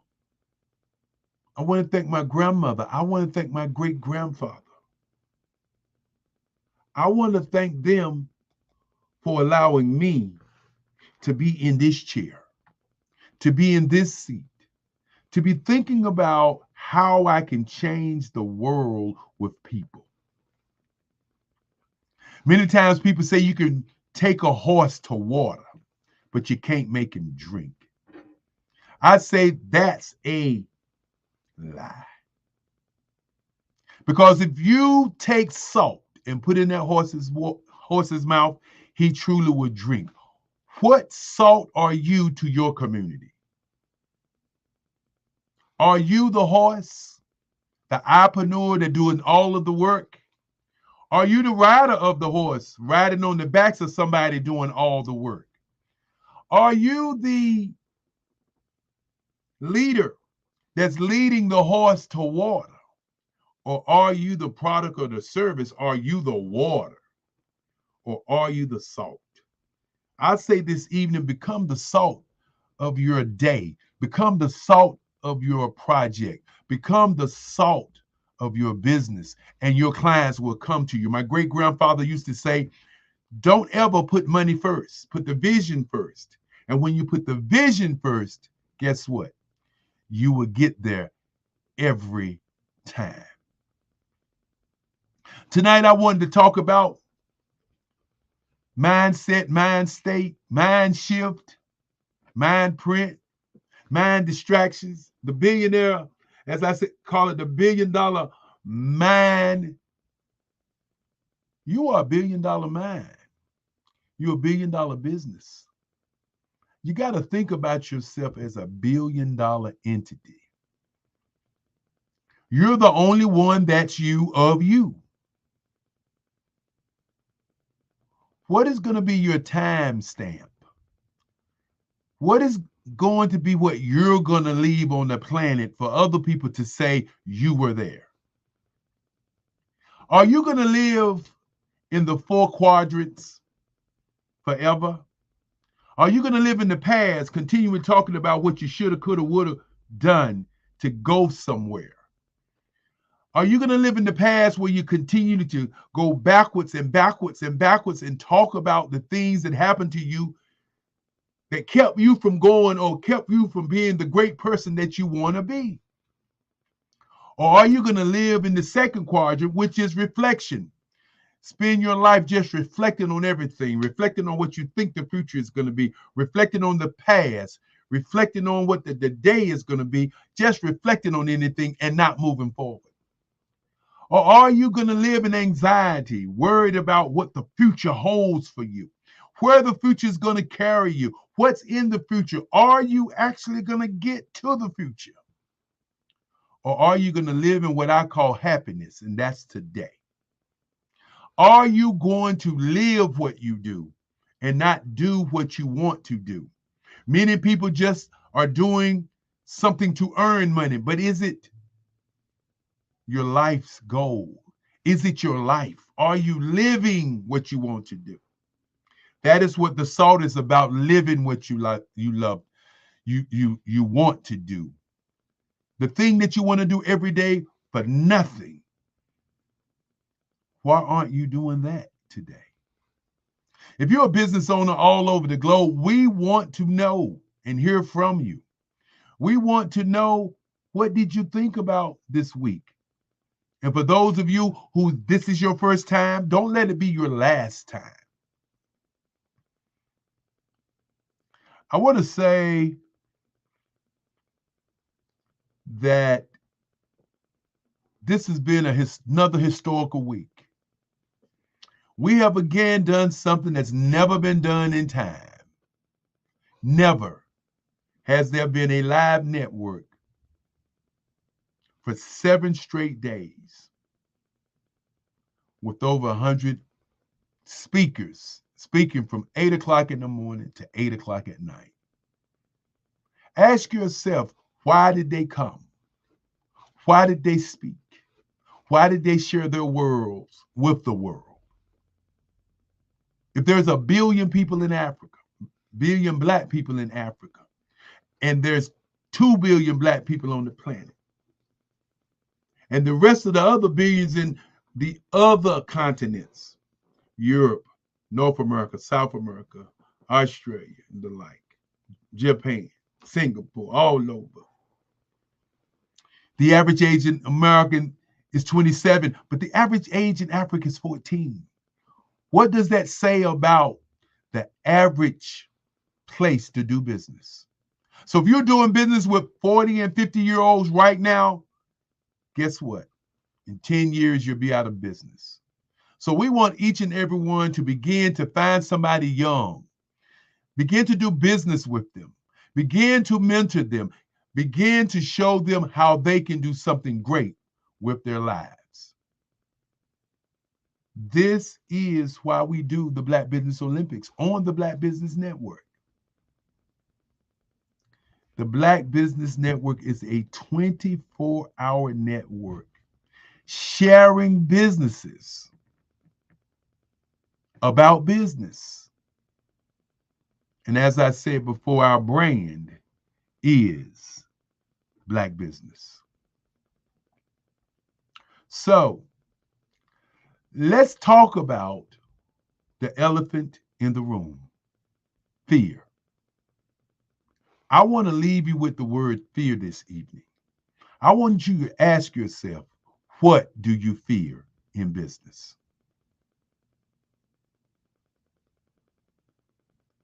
That is the question. What do you fear in business? And with that being said, it's been a great week as I bring back the young lady who's been, an inspiration to me, even in my old age.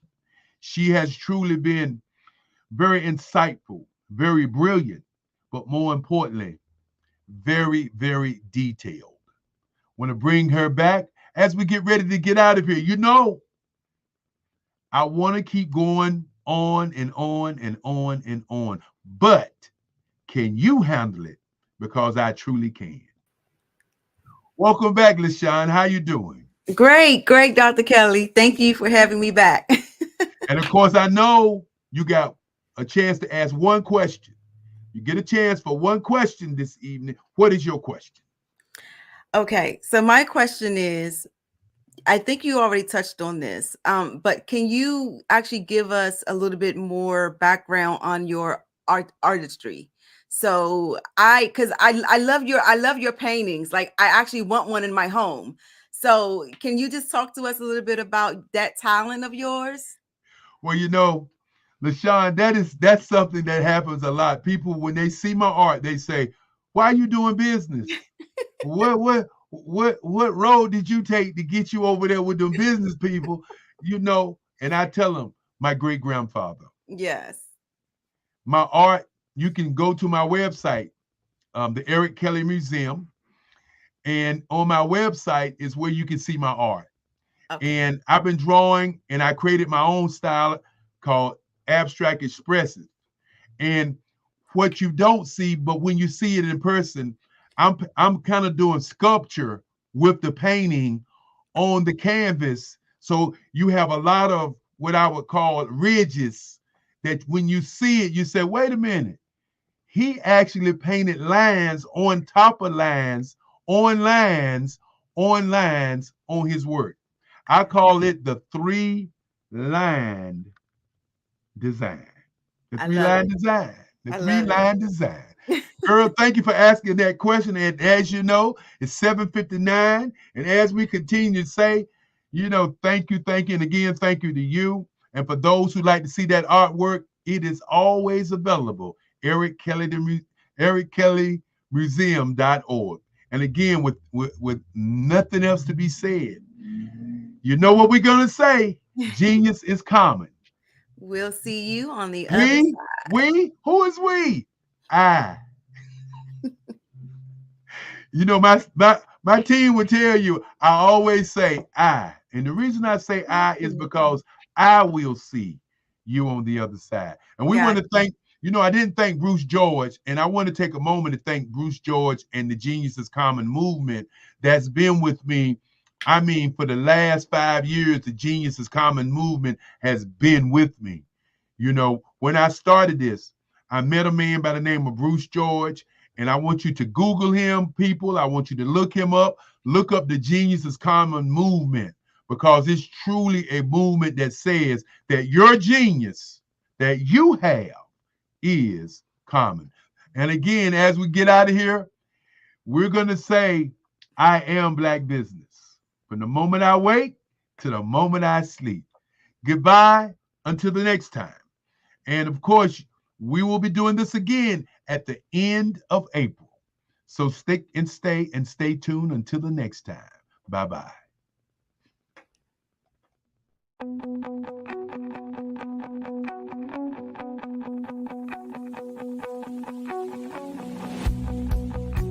I am Black business.